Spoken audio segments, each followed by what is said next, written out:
గారు ఈ ప్రొఫెషన్లో రావడానికి ప్రధాన కారణం నా కుటుంబంలో ఎవరు కూడా లీగల్ ప్రొఫెషన్ లేదు. లాయర్గా కావాలనుకొని ప్రొఫెషన్ ఎంచుకున్నాను. జడ్జి కావాలని ఎప్పుడు నేను అనుకోలేదు. తాడిపత్రిలో మెయిన్ ఛాలెంజ్ ఏమి వచ్చిందండి? అక్కడ రెగ్యులర్ కేసులు కనిపిస్తుంటాయి. బాగా ఫ్యాక్షన్ ఉన్నటువంటి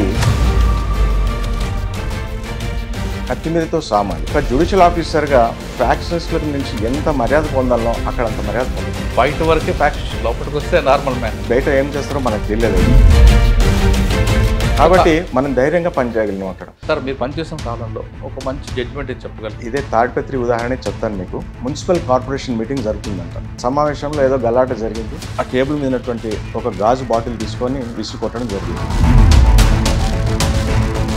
అందులో ఉన్నటువంటి సాక్షులను చాలా మటుకు మేనేజ్ చేశాం. కానీ దెబ్బలు తగిలినప్పుడైతే వాడిని మేనేజ్ కాదు కదా. అక్కడ ఉన్నటువంటి మున్సిపల్ చైర్మన్కి అప్పుడు శిక్ష విధించడం జరిగింది. అదొక సెన్సేషన్. అప్పుడు నల్గొండ ఒక పెద్ద క్లయింట్ బాంబే నుంచి తీసుకొని వచ్చినారు. అర్ధరాత్రి నా ఇంటి ముందర ప్రొడ్యూస్ చేసినారు. దాంతోపాటు నల్లకోటలు ఇస్తున్నటువంటి అడ్వకేట్లు అందరూ ఆతృతగా ఆ కేసు గురించి ఎదురు చూస్తున్నారు.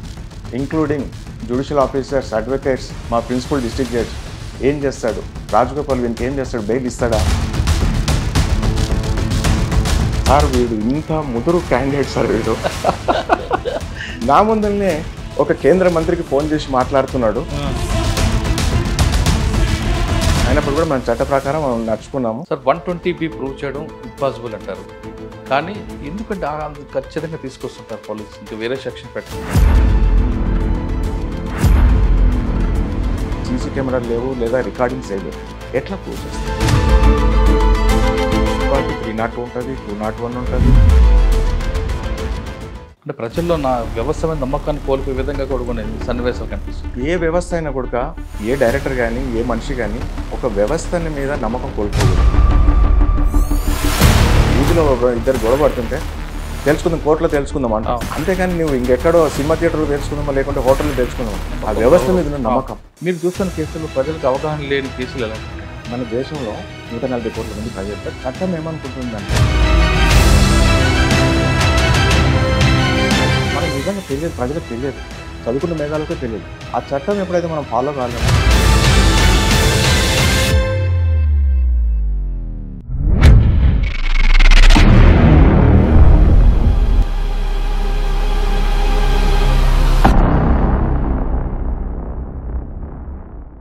రాజగోపాల్ గారు ఎక్కువగా ప్రజల్లో అవగాహన తేయడానికి, లీగల్ అవేర్నెస్ చేయడానికి ఎక్కువ కార్యక్రమాలు చేపడుతుంటారు. ప్రస్తుతం ఖమ్మం జిల్లాలో పనిచేస్తున్న ఆయన లోకాదాలు చేయడంతో పాటు ప్రజలకి ఎక్కడ లీగల్ అవసరం ఉందో వాళ్ళ అవగాహన తేవడం, ముఖ్యంగా కాలేజీలకు వెళ్ళి అక్కడ విద్యార్థులకి ర్యాగింగ్ పట్ల అవగాహన కలపడం, చిన్న చిన్న నేరాలు చేస్తే ఎలాంటి శిక్షలు పడతాయి అనే విషయాల్ని వాళ్ళకి ఎక్కువ ఎడ్యుకేట్ చేయడం అనేది ఆయనకి ఇంట్రెస్ట్ కనిపిస్తుంటుంది. ఇలాంటి విషయాల్లో ప్రజలకు ఎక్కువ అవగాహన కావాల విషయాల్ని ఆయన అడిగి తెలుసుకున్నాం. సార్, నమస్తే అండి. నమస్తే అండి. ఈరోజు మీతో ఇంటర్వ్యూ చేయడం అంటే నాకు చాలా చాలా గర్వంగా అనిపిస్తుంది. Thank you. ఎందుకంటే సార్, చాలామంది జడ్జీలు అందరూ ఉంటారు, వాళ్ళు కూడా ప్రజలతో వస్తుంటారు, కానీ కొంత గ్యాప్ కనిపిస్తుంటుంది. ప్రజలకి లీగల్ అవేర్నెస్ తేవడంలో మీరు ముందుంటారని చాలామంది చెప్తుంటారు. అంటే కేసులు రావడం, శిక్షలు వేయడం, కొన్ని కేసులు పోవడం కాసేపు పక్కన పెడితే ఆ టాపిక్ టచ్ చేయకుండా అసలు ప్రజలకి నేరాల పట్ల అవగాహన తేవడం, ఒక నేరం చేస్తే ఎలాంటి శిక్ష పడుతుంది విషయం వాళ్ళకి అవగాహన వస్తే ఆటోమేటిక్ నేరాల సంఖ్య కూడా తగ్గుతుందని భావించే వ్యక్తుల్లో మీరు ఒకరున్నారని నేను నమ్ముతున్నాను. మీరు చూసిన సర్వీసులు తీసుకుంటే ఎందుకంటే చిన్న చిన్న నేరం, పెట్టి మ్యాటర్ అనుకుంటాం, పెట్టి కేసు అనుకుంటాం. ఆ పెట్టి కేసుల్లో ఈ నేరాలు జరుగుతాయి, దానికి ఎలాంటి సెక్షన్లు వస్తాయి అనే విషయం అవగాహన లేక అనుకోవచ్చా, లేదు ప్రజలకి ఏవైనా చేయొచ్చు అనే భావనను కప్పూడ్చుకోవడానికి అనుకుంటారా? అసలు నేరాల సంఖ్య తగ్గించాలంటే శిక్షలు వేయడం కాకుండా వాళ్ళకి అవగాహన కల్పిస్తే నేరాల సంఖ్య తగ్గే అవకాశం ఉందంటూ కొన్ని పోలీస్ రికార్డ్స్ చెప్తుంటాయి, రిఫార్మ్స్ చేస్తుంటాయి. వాటిని మీరు నమ్మారు కాబట్టి మీకున్న సర్వీస్లో ఇప్పుడు తీసుకున్న లోక్ అదాలత్ కానీ లేదంటే అవేర్నెస్ కార్యక్రమంలో మీరు ఎంతవరకు చేసి ఉండొచ్చు, ఎంత దానిలో ఇన్పుట్స్ ఎలాగొచ్చాయని ఈ 3 ప్రశ్నల సమాధానం చెప్పే ముందు రాజగోపాల్ గారి కుటుంబ నేపథ్యం, రాజగోపాల్ గారు ఈ ప్రొఫెషన్లో రావడానికి ప్రధాన కారణం? నా కుటుంబ నేపథ్యం అంటే నా కుటుంబంలో ఎవరు కూడా లీగల్ ప్రొఫెషన్ లేరు. Out of passion and interest నేను గ్రాడ్యుయేషన్ తర్వాత ఒక లాయర్గా కావాలనుకొని ప్రొఫెషన్ ఎంచుకున్నాను. జడ్జి కావాలని ఎప్పుడు నేను అనుకోలేదు. ఓకే. యాదృచ్ఛికంగా లాయర్గా ప్రాక్టీస్ చేసినప్పుడు నోటిఫికేషన్ రావడం జరిగింది. సార్, మీ పేరెంట్స్ గురించి చెప్తారు? మా పేరెంట్స్, మా father business come agriculture family. ఎక్కడండి? అచ్చంపేట ప్రస్తుతం నాగర్ కర్నూలు జిల్లా, పూర్వపు మహబూబ్నగర్ జిల్లా. అవును. మా ఫాదర్ నేను 6 సంవత్సరాల వయసులోనే చనిపోయినాడు 1972లో. సో మా పాలన అంతా కూడా, మా పోషణ అంతా కూడా మా బ్రదర్స్ చేసినారు. వాళ్ళ యొక్క సహకారంతో, వాళ్ళ యొక్క పుషప్ వలన మేము చదువుకోగలిగినాము, చదువుకొని ఈ స్థాయికి రాగలిగినాం. సార్ అచ్చంపేట అనగానే ఒక మావోయిస్ట్ పార్టీ, పీపుల్స్ వారు, నల్లమల, ఆ భావజాలం ఎప్పుడు మేము పడలేదా? అసలు అలాంటి భావజాలం ఎప్పుడు జరగలేదు. అలాంటి వాటిని కూడా ఎప్పుడు మేము కలవడానికి ప్రయత్నం చేయలేదు. మా లైఫ్ స్ట్రీమ్లో కూడా ఎప్పుడు కూడా వాళ్ళు మా ప్రయాణంలో కూడా అడ్డు తగలలేదు. కాబట్టి తగలలేదు. మా ఫోకస్ అంతా ఎప్పుడు కూడా చదువుకొని పైకి రావాలి, సొసైటీకి ఉపయోగపడాలి, మన ఫ్యామిలీకి ఉపయోగపడాలనే భావంతోనే చిన్నప్పటి నుంచి కష్టపడుతూ చదివినాం. తప్ప ఇతర ఇల్లీగల్ యాక్టివిటీస్ కానీ, ఇతర ఏ యాక్టివిటీస్ వైపు కూడా మనకు చూడడానికి కానీ ఆలోచించడానికి కూడా అవకాశం లేదు, సమయం లేదు. ఇంటర్మీడియట్ వరకు అచ్చంపేట అండి? ఇంటర్మీడియట్ వరకు అచ్చంపేట, మొత్తం కూడా గవర్నమెంట్ స్కూల్, గవర్నమెంట్ కాలేజీలోనే చదువుకోవడం జరిగింది. తర్వాత డిగ్రీ నేను తర్వాత ఇంటర్మీడియట్ అయిపోయిన తర్వాత అచ్చంపేటలో హైదరాబాద్లో మస్టాప్ ట్యాంక్లో ఉన్న PG college of science Saifabad, దాంట్లో బీఎస్సీ గ్రాడ్యుయేషన్ చేయడం జరిగింది. తర్వాత బీఈడీ కూడా చేయడం జరిగింది. బీఈడీ తర్వాత లా మీద ప్రొఫెషన్ ఇంట్రెస్ట్ మీద నేను లా చేయడం జరిగింది. అది కర్నూలులో ఉస్మానియా లా కాలేజ్. అంటే ఈ ప్రొఫెషన్ ఎందుకంటే మీకు అంత ప్యాషన్? అంటే ఈ న్యాయవాద వృత్తి అనేది it is a noble profession, independent profession. మనం ఒక 10 మందికి న్యాయం చేయాలన్నా, సహాయం చేయాలన్నా, ఒక పబ్లిక్ ఆఫీస్ కావాలన్నా కూడా ఒక న్యాయవాది, ఒక అడ్వకేట్ అనేటువంటిది మనకు ఉన్నట్లయితే ప్రజలకు పోవచ్చు, ప్రజలకు న్యాయం చేయవచ్చు, ఇండిపెండెంట్గా జీవించవచ్చు. తర్వాత ఎలాంటి ఆఫీసర్ అయినా, ఏ స్థాయిలో ఉన్నటువంటి అధికారిని అయినా కూడా మనం కలిసేటువంటి చొరబాటుతనము, అధికారము ఉంటుంది అనేటువంటి ఒక ఉద్దేశంతో సొసైటీకి ఏదో చేయాలి, ప్రజలకు ఏదో చేయాలి, ప్రజలకు న్యాయం జరగాలి, బాధితులు ఎవరు ఉంటే వాళ్ళకి సహాయపడాలనే ఉద్దేశంతో ఈ లీగల్ ప్రొఫెషన్ అనేది ఎంచుకోవడం జరిగింది. సార్ సాధారణంగా లీగల్ ప్రొఫెషన్ ఎంచుకున్న తర్వాత 3 రకాలుగా డివైడ్ అవుతుంటారు. ఒకరు ప్రొఫెషనల్గా చూద్దామని మీరు చెప్తున్నట్లుగా పేదవారికి న్యాయం చేయాలని, కొంతమంది కమర్షియల్ అవుతారు, కొంతమంది సర్వీస్ మోటో తీసుకుంటారు. మూడిట్లో మీరేది తీసుకున్నారు? ముఖ్యంగా న్యాయవాద వృత్తికి రావడమే సర్వీస్ మోటో. సర్వీస్ మోటో ఉన్నంత మాత్రం తనకు కూడా మరి పోషణ కావాలి, తనకు కూడా ఖర్చులు రావాలి, దాంతోపాటు ఫీజులు తర్వాత అవన్నీ జరుగుతుంటాయి. అందుకని నేను న్యాయవాద వృత్తిలో ఎక్కువ కాలం నేను లేను. 92లో నేను ఎన్రోల్మెంట్ అయినాను, 1992 సెప్టెంబర్లో ఎన్రోల్మెంట్ అయినాను. తర్వాత 96లో first time municipal magistrate exam notification వచ్చింది. ఫస్ట్ అటెంప్ట్లోనే నాకు ఈ ఉద్యోగం రావడం జరిగింది. సో అప్పటి నుంచి మనం లీగల్ సర్వీస్లో, ఇది జ్యుడిషియల్ సర్వీస్లోనే కొనసాగుతున్నాం అన్నట్టు. సార్ ఫస్ట్ పోస్టింగ్ ఎక్కడండి? నాది ఫస్ట్ పోస్టింగ్ వచ్చి కరీంనగర్. అక్కడ ఒక 4 నెలలు మాత్రమే పనిచేయడం జరిగింది. తర్వాత ట్రైనింగ్, జ్యుడిషియల్ అకాడమీలో మాకు కంపల్సరీ ట్రైనింగ్ ఉంటుంది. ఒక 4 నెలలు ట్రైనింగ్ జరిగింది. 4 నెలల ట్రైనింగ్ తర్వాత నేను again posted at Tadipatri, Anantapuram జిల్లా. సార్ తెలంగాణ నుంచి రాయలసీమకు వెళ్ళాను. తాడిపత్రిలో మీకు మెయిన్ ఛాలెంజ్ ఏమొచ్చిందండి? అక్కడ రెగ్యులర్ కేసులు కనిపిస్తుంటాయి మీకు. మంచి క్వశ్చన్ అడిగారు. ఛాలెంజ్లు అక్కడ నేను ఫస్ట్ పోస్టింగ్, అక్కడ అందరు న్యాయవాదులంతా ఉద్దండులు. తర్వాత మీకు అందరికీ తెలుసు తాడిపత్రి, రాయలసీమ ఇవంతా కూడా బాగా ఫ్యాక్షన్ ఉన్నటువంటి ప్రాంతం అది. అక్కడ న్యాయవాదులు కూడా ఒక్కొక్క ఫ్యాక్షన్స్కి ఒక్కొక్క న్యాయవాది ఉంటాడు. అంటే చాలా బ్యాలెన్స్డ్గా పనిచేయాలి, కత్తి మీదతో సామాది. తర్వాత అక్కడ ఉండడానికి మాకు అఫీషియల్ క్వార్టర్ లేదు, ఒక ప్రైవేట్ హౌస్ చూసుకొని అందులో ఉన్నాను. అక్కడ ఉన్న తర్వాత చుట్టుముట్టు నిలబడి, సార్ ఇక్కడ ఎందుకు వచ్చినారు మీరు, ఈ చుట్టుముట్టు ఎప్పుడు బాంబులు పడతాయి అని నాకు అంటే ఒక సలహా మాదిరిగా ఇచ్చినారు. పర్లేండి, బాంబులు పడితే బాంబులతోనే సహజీవనం చేద్దాము, మీరు ఉన్నారు కదా మీతో పాటు మేము ఉంటామని చెప్పి సహజీవనం చేస్తాం. సో ఆ రకంగా తాడిపత్రిలో నేను 40 నెలలు పనిచేసినాను. మెమరబుల్ వర్కింగ్ కండిషన్ ఉండే అక్కడ, చాలా బాగుండే. అందరు అడ్వకేట్లు కూడా అందరు మంచి సహకారం దొరికింది నాకు అక్కడ. ఫ్యాక్షనిస్టులు అంటే వాళ్ళు పాపం జ్యుడిషియల్ ఆఫీసర్స్ దగ్గర కానీ, ఇంకా ఇతర పోలీస్ ఆఫీసర్స్ కానీ, ఇతర ఆఫీసర్ల దగ్గరికి వాళ్ళు ఏమి ఫ్యాక్షనిజం చేయరు. మనకు ఒక జ్యుడిషియల్ ఆఫీసర్గా ఫ్యాక్షనిస్టుల నుంచి ఎంత మర్యాద పొందాలో అక్కడ అంత మర్యాద పొందుతాం. అవునా? చాలా మర్యాద పొందుతాం. మనం ఒక జడ్జి అని తెలిస్తే ఎవరైనా పబ్లిక్ కామన్ మ్యాన్కి మనం రోడ్ పైన వెళ్తే కూర్చున్నవాడు కూడా లేచి 2 చేతులు ఎత్తి దండం పెడతాడు. That much of respect judicial officer will get in Rayalaseema, more particular in faction zone. ఆ ఫ్యాక్షనిస్టులు మనకేమి మన విషయాల్లో ఎక్కడ కూడా తలదూర్చారు. వాళ్ళ ఫ్యాక్షన్ ఏదో వాళ్ళు కొట్లాడుకుంటారు, కేసులు పోలీస్ స్టేషన్లు అంతే తప్ప ఒకసారి కోర్టుకు వచ్చినట్లయితే వాళ్ళంతా ఒబిడియంట్ క్లయింట్స్ ఎవరు నాకు కనపడలే. అవునా?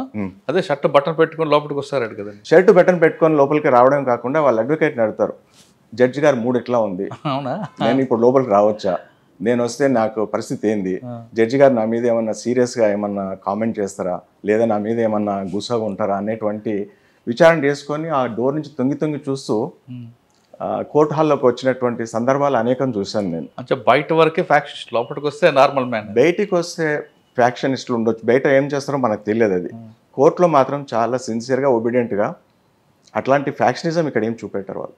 కాబట్టి మనం ధైర్యంగా పనిచేయగలిగినాం అక్కడ. సార్ తాడిపత్రి కోర్టు ఆవరణ కానీ, తాడిపత్రి కానీ, అనంతపురం కానీ, కోర్టు ఆవరణలోనే మర్డర్లు, కోర్టు ఆవరణలోనే జరిగే సంఘటనలు చాలా చూసాం. మీకు ఎప్పుడైనా అటువంటి సంఘటన ఎదురైందా? కోర్టు ఆవరణలో నేను ఉన్నంత వరకు కూడా ఎప్పుడు కూడా ఎలాంటి క్రిమినల్ కేసులు జరగలేదు. కాకపోతే మంచి మంచి ఫ్యాక్షనిస్ట్ కేసులు అందరూ కూడా ఇప్పుడు ఏదైతే ఇక్కడ తాడిపత్రి ఏరియాలో ఉన్నటువంటి రాజకీయ నాయకులు ఉన్నారో వాళ్ళందరూ ఒకప్పుడు ఫ్యాక్షనిస్టులు ఉన్నారు, ఎమ్మెల్యేలు అయినారు, ఎమ్మెల్యేలు పోయి ఫ్యాక్షనిస్ట్ అయినారు. వాళ్ళందరూ కూడా కోర్టు ముద్దాయిలుగా కోర్టు గడప తొక్కిన వాళ్ళే. వాళ్ళ నుంచి ఎప్పుడు కూడా ఎటువంటి ఇబ్బంది కానీ అన్కంఫర్టబుల్నెస్ కానీ ఎక్కడ కనిపించలేదు. సార్ మీరు పనిచేసిన కాలంలో ఒక మంచి జడ్జిమెంట్ ఏం చెప్పగలరు? అంటే రివీల్ చేయగలను అనుకుంటేనే, చెప్పొచ్చు అనుకుంటేనే చెప్పండి. ఇదే తాడిపత్రి ఉదాహరణ చెప్తాను మీకు. తాడిపత్రికి నేను 99 ప్రాంతంలో పోయాను స్టార్టింగ్లో. సరే ఆ రోజు మున్సిపల్ కార్పొరేషన్ మీటింగ్ జరుగుతుందంట. అప్పుడు మున్సిపల్ కార్పొరేషన్ చైర్మన్ అప్పుడు అధికార పార్టీకి చెందిన తెలుగుదేశం పార్టీకి చెందిన నాయకుడు ఉండే. సరే ఆపోజిట్ పార్టీ కార్పొరేటర్స్ వేరే పార్టీ వాళ్ళు ఉన్నారు. సరే ఆ సమావేశంలో ఏదో గలాట జరిగింది. అక్కడ ఉన్నటువంటి చైర్మన్ ఆ టేబుల్ మీద ఉన్నటువంటి ఒక గాజు బాటిల్ తీసుకొని విసిరి కొట్టడం జరిగింది. అక్కడ ఎదురుగా కూర్చున్నటువంటి వేరే పార్టీ కార్పొరేటర్కి గాయాలేని. సరే సరే దానికి పోలీస్ స్టేషన్ పోవడము, హాస్పిటల్కి పోవడం, ఎఫ్ఐఆర్ చేయడం, కేసు కట్టడం అన్నీ జరిగినాయి. సరే అందరికీ తెలిసింది ఏంది, ఫ్యాక్షనిస్టులు అందరినీ మేనేజ్ చేస్తారని.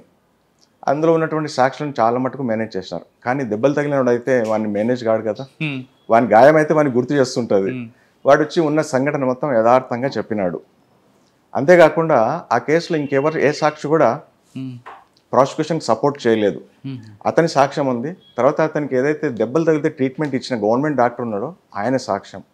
ఈ రెండు సాక్ష్యాలను బట్టి అక్కడ ఉన్నటువంటి మున్సిపల్ చైర్మన్కి అప్పుడు శిక్ష విధించడం జరిగింది. అదొక సెన్సేషన్ అప్పుడు తాడిపత్రి ప్రాంతంలో. తెల్లారి వివిధ పత్రికా విలేకరులు రావడం జరిగింది. ఎలా జరిగింది సార్ ఇదని. ఎలా జరిగింది ఏముంది, ఉన్న మెటీరియల్ బట్టి 326లో మీరు జడ్జిమెంట్ ఇచ్చారు. అప్పుడు 324 కేసే, 324 ఐపీసీ కేసే. దాంట్లో కన్విక్షన్ పడింది. అయితే వాళ్ళకి ధీమాయం అంటే ఈ కేసులో సార్ కొట్టేస్తాడు, జడ్జి గారు కేసు కొట్టేస్తారు, ఎవిడెన్స్ లేదు. నేను అందులో అప్పుడు ఉన్నటువంటి అఫీషియల్ విట్నెస్ కూడా అంటే ఆ సమావేశంలో పాల్గొంటున్న అఫీషియల్స్ కూడా హాస్టల్ అయిపోయినారు. ప్రాసిక్యూషన్ వ్యతిరేకంగా సాక్ష్యం చెప్పినారు. ఎవిడెన్స్ ఉంది అంటే మెరిట్ అంటే 10 మంది చెప్తేనే కేసు ఉన్నట్టు కాదు. ఒక్కడు నమ్మదగ్గ సాక్ష్యం చెప్పినా కూడా ఆ కేసు ఇవ్వచ్చినటువంటి న్యాయ సూత్రాలు ఉన్నాయి. సుప్రీంకోర్టు జడ్జిమెంట్లు కానీ మన హైకోర్టు జడ్జిమెంట్లు కానీ ఉన్నాయి. తర్వాత అతను గాయం తగిలినటువంటి వ్యక్తి ఎవరైతే ఉన్నారో విక్టిము, అతనికి సంబంధించిన ట్రీట్మెంట్ ఇచ్చిన డాక్టర్ అయితే హాస్టల్ కాలేడు కదా, అతను చెప్పిన సాక్ష్యం దీనికి సరిపోలేదు, కొరాబరేషన్ దొరికింది. దాంతోపాటు ఎట్లాగో ఇన్వెస్టిగేటింగ్ ఆఫీసర్ చెప్తాడు. సో ఈ ముగ్గురు సాక్ష్యాన్ని బేస్ చేసుకొని ఆ మున్సిపల్ చైర్మన్కు అప్పుడు కన్విక్షన్ ఇవ్వడం జరిగింది. అదొక సెన్సేషన్ తాడిపత్రి ప్రాంతంలో. అంతవరకు ఎవరికి ఏ రాజకీయ నాయకుడిని కానీ లేదా ఏ ఫ్యాక్షనిస్ట్ కానీ శిక్ష పడలేదట, వాట్ ఐఎమ్ టోల్డ్. ఓకే, వాళ్ళు చెప్పిన దాన్ని బట్టి నాకు తెలిసింది. సార్ సాధారణంగా ఇందాక ప్రజల్లో ఒక అవగాహన అంటే ఒక రూమర్ ఉంటుందని, జడ్జి గారు మూడు బట్టి ఉంటాయి అనేది వాస్తవం అంటారండి? అది అవాస్తవం అండి. జడ్జి గారు మూడు అనేది దట్స్ పర్సనల్. ఒకసారి కేసు మెరిట్స్ మీద డిసైడ్ చేయాలనుకున్నప్పుడు అతను ధనికుడా, పేదవాడా, నా కులం వాడా, మీ కులం వాడా అనేది ఏవి కూడా జడ్జి దృష్టికి రావు. పేపర్ మీద ఉన్నటువంటి ప్లీడింగ్స్, దానికి సంబంధించిన సాక్ష్యాధారాలను బేస్ చేసుకొని ఆ సాక్ష్యాలు ఏదైతే కేసు మెటీరియల్ని బట్టి జడ్జిమెంట్ చెప్పడం జరుగుతుంది. కానీ మన పర్సనల్ అంటూ ఏది ఉండదు. అది ఒక అపోహ మాత్రమే. కానీ కొంతమంది అడ్వకేట్స్ జడ్జి గారు మూడు బాగాలేదు, రేపు మనం బెయిల్కి వేద్దాం, లేదా జడ్జి గారు మూడు బాగాలేదు మధ్యాహ్నం వేద్దాం, లేదా జడ్జి గారు లీవ్లో ఉన్నారు మనం కొంతకాలం తర్వాత పోస్ట్పోన్ చేద్దామని కొంతమంది అడ్వకేట్స్ చెప్తుంటారు. అంటే సైకాలజీలో ఒక ప్రిన్సిపల్ ఉంది, డిఫెన్స్ మెకానిజం అంటాం. మనం సాధించలేంది లేదా మనకు దొరికినప్పుడు దాన్ని డిఫెన్స్ మెకానిజం కింద పడేస్తాం. నా తప్పు కాదు ఇది, ఎదుటివాని తప్పు అనేటువంటిది చిత్రీకరిస్తాం. ఇప్పుడు జడ్జి గారి మూడు ఎట్లా ఉన్నా అనేది ఎవరికి చెప్పలేరు. ఇది మూడుతో సంబంధం లేదు. మన యొక్క కేసు స్ట్రాంగ్ ఉండి మనం ప్రజెంటేషన్ చేయాల్సిన బాధ్యతని ఒక అడ్వకేట్గా కానీ ఒక కక్షిదారు కానీ ఉంటుంది. అంతే తప్ప పర్సనల్గా ఇంతకుముందుకు మనం అనుకున్నట్టుగా జడ్జి యొక్క మూడుని బట్టి కానీ, జడ్జి యొక్క ఫైనాన్షియల్ బ్యాక్గ్రౌండ్ బట్టి కానీ, జడ్జి యొక్క పుట్టి పెరిగిన వాతావరణం గురించి కూడా ఇక్కడ కూడా దాని ప్రభావం అనేటువంటిది ఉండదు. కేసు మెరిట్స్ బట్టి నడుస్తుంటాయి. కేసు ప్యూర్లీ 100% మెరిట్ని బట్టే ఆ తీర్పు అనేది రావడం జరుగుతుంది. సార్ తాడిపత్రి తర్వాత అండి? తాడిపత్రి తర్వాత నేను సిటీ సివిల్ కోర్టు హైదరాబాద్కి రావడం జరిగింది. ఇక్కడ అంత కంప్లీట్గా డిఫరెన్స్ కనిపిస్తుందా మీకు? ఇక్కడంతా సివిల్ చేశాను నేను. సిటీ సివిల్ కోర్టు సికింద్రాబాద్ హైదరాబాద్కి వచ్చాను ఫస్ట్. అక్కడ ఒక 4 నెలలు చేశాను. తర్వాత నాకు అక్కడ రెసిడెన్షియల్ అప్పుడు సికింద్రాబాద్ క్వార్టర్స్లో ఉండేది, అఫీషియల్ క్వార్టర్స్. సార్ నాకు ఇది దూరం అవుతుందని నా ఆరోగ్య రీత్యా అప్పుడు నాకు సర్జరీ అయింది సార్. దాని నుంచి హైకోర్టు వారిని రిక్వెస్ట్ చేస్తే నా రిక్వెస్ట్ కన్సిడర్ చేసి Secunderabad city civil court transfer చేస్తారు. అక్కడ ఒక 4 సంవత్సరాలు పనిచేసినాను, 2002 to 2006. అది మొత్తం కూడా ప్యూర్లీ సివిల్ కేసెస్ అక్కడ. సార్ తాడిపత్రిలో పనిచేస్తున్నప్పుడు మీరు చెప్తున్నట్లుగా ఒక ఫ్యాక్షనిస్ట్ కాదు, పబ్లిక్ కూడా ఒక జడ్జి గారు అనగానే నిల్చొని నమస్తా పెట్టే రోజులు చూశారు. కానీ ఇక్కడ అర్బన్ కల్చర్ వచ్చేసరికి జడ్జి ఎవరా, అడ్వకేట్ ఎవరా, పీపీలు కానీ ఎవరు పట్టించుకోరు. అది ఒకంతా వాస్తవం. అర్బన్ అంటే ముఖ్యంగా మెట్రోపాలిటన్ సిటీస్ అయినటువంటి హైదరాబాద్, సికింద్రాబాద్లో మీరు అన్నట్టుగా ఉంటుంది. అది తెలిసిన వాళ్ళకు అంటే అక్కడ జడ్జి అని సామాన్యంగా అందరికి తెలియదు. జడ్జి కూడా అందరి లేకనే ఒక మనిషి. జడ్జి కానీ ఆ పోస్ట్కి మనం వాల్యూ ఇవ్వాలి కదా. వాల్యూ ఇవ్వాలి, కానీ ఇక్కడ ఇవ్వరు కదా. అంటే తెలియని వాళ్ళ దగ్గర ఎక్స్పెక్ట్ చేయడం కూడా పొరపాటు.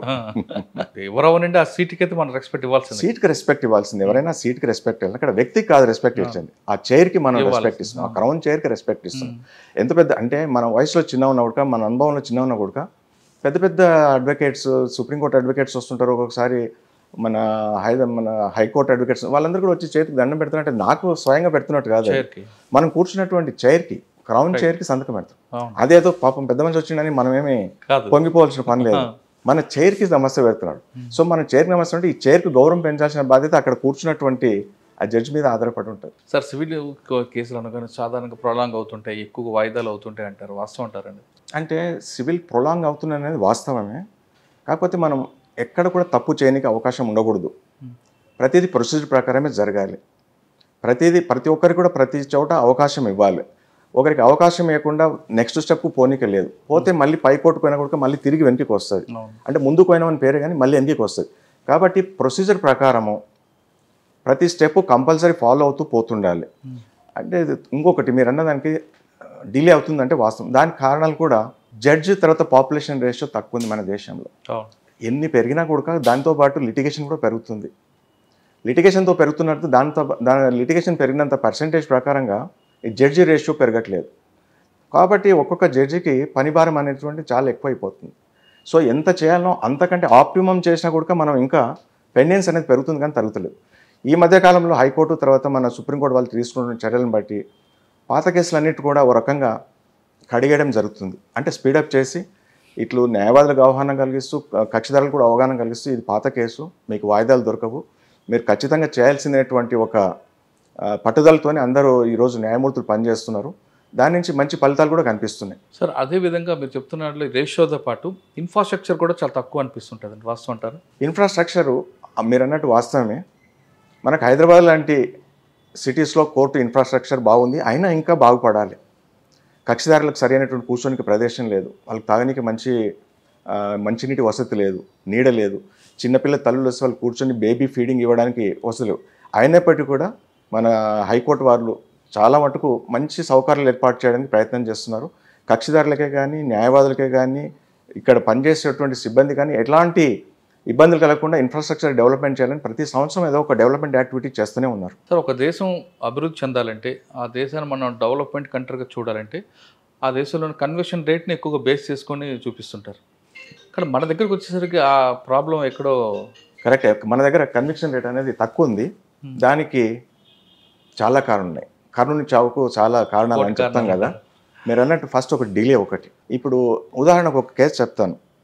ఇప్పుడు ఏదైనా కేసులో ఇద్దరు వ్యక్తులు కొట్లాడుకున్నట్టయితే ఈ రోజు ఉన్నంత వేడి, ఈ రోజు ఉన్నటువంటి ఆవేశము ఎఫ్ఐఆర్ వరకు అయితే ఉండదు. ఎఫ్ఐఆర్ అయిన తర్వాత ఛార్జ్షీట్ వరకు ఉంటే ఉండదు. ఛార్జ్షీట్ అయిన తర్వాత కోర్టులో సాక్ష్యం చెప్పే వరకు ఉండదు. అంటే దాని గ్రావిటీ అనేది తగ్గిపోతుంది. దాంతోపాటు బయట ఇంకా కాంప్రమైజ్ చేసుకోవడమే కానీ, లేదా అదర్ ఇన్ఫ్లుయెన్స్ చేయడమే కానీ, ఎన్నో రకాల కారణాల వలన కేసులు వీగిపోతుంటాయి. ఎప్పుడైతే కేసులో బలమైన సాక్ష్యాలు ఉంటాయో అప్పుడు ఆ కేసులో మాత్రం శిక్ష అనేది తప్పకుండా పడుతుంది. ఇంతకుముందుకు నేను చెప్పిన ఉదాహరణ మీకు అది మంచి కేసు, అది తాడిపత్రి కేసు. అంటే అందులో చాలామంది సాక్షులు ప్రాసిక్యూషన్కి వ్యతిరేకంగా సాక్ష్యం చెప్పినప్పటికీ కూడా అందులో ఉన్నట్టు కొంత సాక్ష్యం అయినా కూడా ఏదైతే ఉందో నాణ్యమైన సాక్ష్యము దాన్ని తీసుకొని కన్విక్షన్ చేయడం జరిగింది. ఓకే సార్, సికింద్రాబాద్ కోర్టు తర్వాత అండి? సికింద్రాబాద్ తర్వాత నేను నల్గొండ జూనియర్ సివిల్ జడ్జ్గా రావడం జరిగింది. అక్కడ ఒక 3 ఏళ్ళు పనిచేశాను. అక్కడి నుంచి మళ్ళీ జహీరాబాద్కి వెళ్ళాను. సార్ అక్కడ మీకు మెమరబుల్ ఏముందండి? నల్గొండ. నల్గొండలో కూడా మెమరబుల్ ఉన్నాయి, ఎందుకుండవు, ఎక్కడైనా ప్రతి చోట ఉంటాయి. ఒకసారి మధ్యరాత్రి ఒక నోటోరియస్ అని చెప్పలేను నేను, ఒక పెద్ద క్లయింట్ బాంబే నుంచి తీసుకొని వచ్చినారు. అది దాని కేసు పూర్వాపరాలు అంటే ఏదో పరుపులు అమ్మేవాళ్ళంట. అది ఆ పరుపులు వేసుకొని పడుకుంటే మన బ్యాక్ పెయిన్ కానీ బాడీ పెయిన్స్ పోతాయి అనేటువంటి నమ్మి ప్రజలకి అత్యధికమైనటువంటి డబ్బుకి ఆ పరుపులు అంటగట్టారు. గుర్తొచ్చిందా? సో దాంట్లో ఒక ప్రధానమైనటువంటి ముద్దాయి is resident of Mumbai. So అప్పుడు ఆ కేసు జరిగినప్పుడు అక్కడ ఇప్పుడు మన సజ్జనార్ గారు ఉండేది ఎస్పీగా నల్గొండలో. సరే, ఆయన పీరియడ్లో వాడిని అరెస్ట్ చేయలేకపోయినారు. తర్వాత కేసు పెండింగ్ ఉంది, ఎన్బిడబ్ల్యూ ఉంది. అదే మల్టీ లెవెల్ మార్కెటింగ్ ఎగ్జాక్ట్లీ. ఆ పరుపులు ఏదో అమ్మడం అంటారు, మ్యాగ్నెటిక్ బెడ్స్ అని ఎమ్మెల్యే పెట్టారు కదా, మ్యాగ్నెటిక్ బెడ్స్ అని. అది చాలా పెద్ద స్కామ్ గురించి నేను మాట్లాడాను. ఆ వ్యక్తి చాలా పెద్ద మనిషి. సరే, సజ్జనార్ గారు సిఐడిలో ఉన్నారు అప్పుడు. సరే, ఎట్లయితే ఆ వారెంట్ ఎగ్జిక్యూట్ చేయాలని ఉద్దేశించుకొని టీం పంపించి, అంతకంటే ముందు కూడా ఎన్నో ప్రయత్నాలు జరిగినాయి అతన్ని అరెస్ట్ చేసి వారెంట్ మీద అరెస్ట్ చేసి తీసుకురావాలని. ఆ ప్రయత్నాలన్నీ కూడా సక్సెస్ కాలేదు. అల్టిమేట్గా పోలీసు వాళ్ళు సక్సెస్ అయినారు. అతను తీసుకొచ్చి అర్ధరాత్రి నా ఇంటి ముందర ప్రొడ్యూస్ చేసినారు. పోలీసు వాళ్ళు డోర్ కొడితే నేను లేచి వచ్చినాను. ఇంటి చుట్టుముట్టు క్రౌడ్. ఏంది ఇంత పెద్ద అంటే, దాంతోపాటు నల్లకోట్లు వేసుకున్నటువంటి అడ్వకేట్లు వచ్చినారు, బార్ ప్రెసిడెంట్, తర్వాత మిగతా పెద్ద పెద్ద అడ్వకేట్లు అందరూ వచ్చినారు. ఏమండి ఇంత రాత్రి పూట వచ్చారు అని అంటే, సార్ బెయిల్ వేస్తాను. మీరు బెయిల్ వేసినా ఇప్పుడు ఇవ్వనీకి రాదు కదా, మీరు రేపు ప్రయత్నం చేసుకోండి అన్నారు.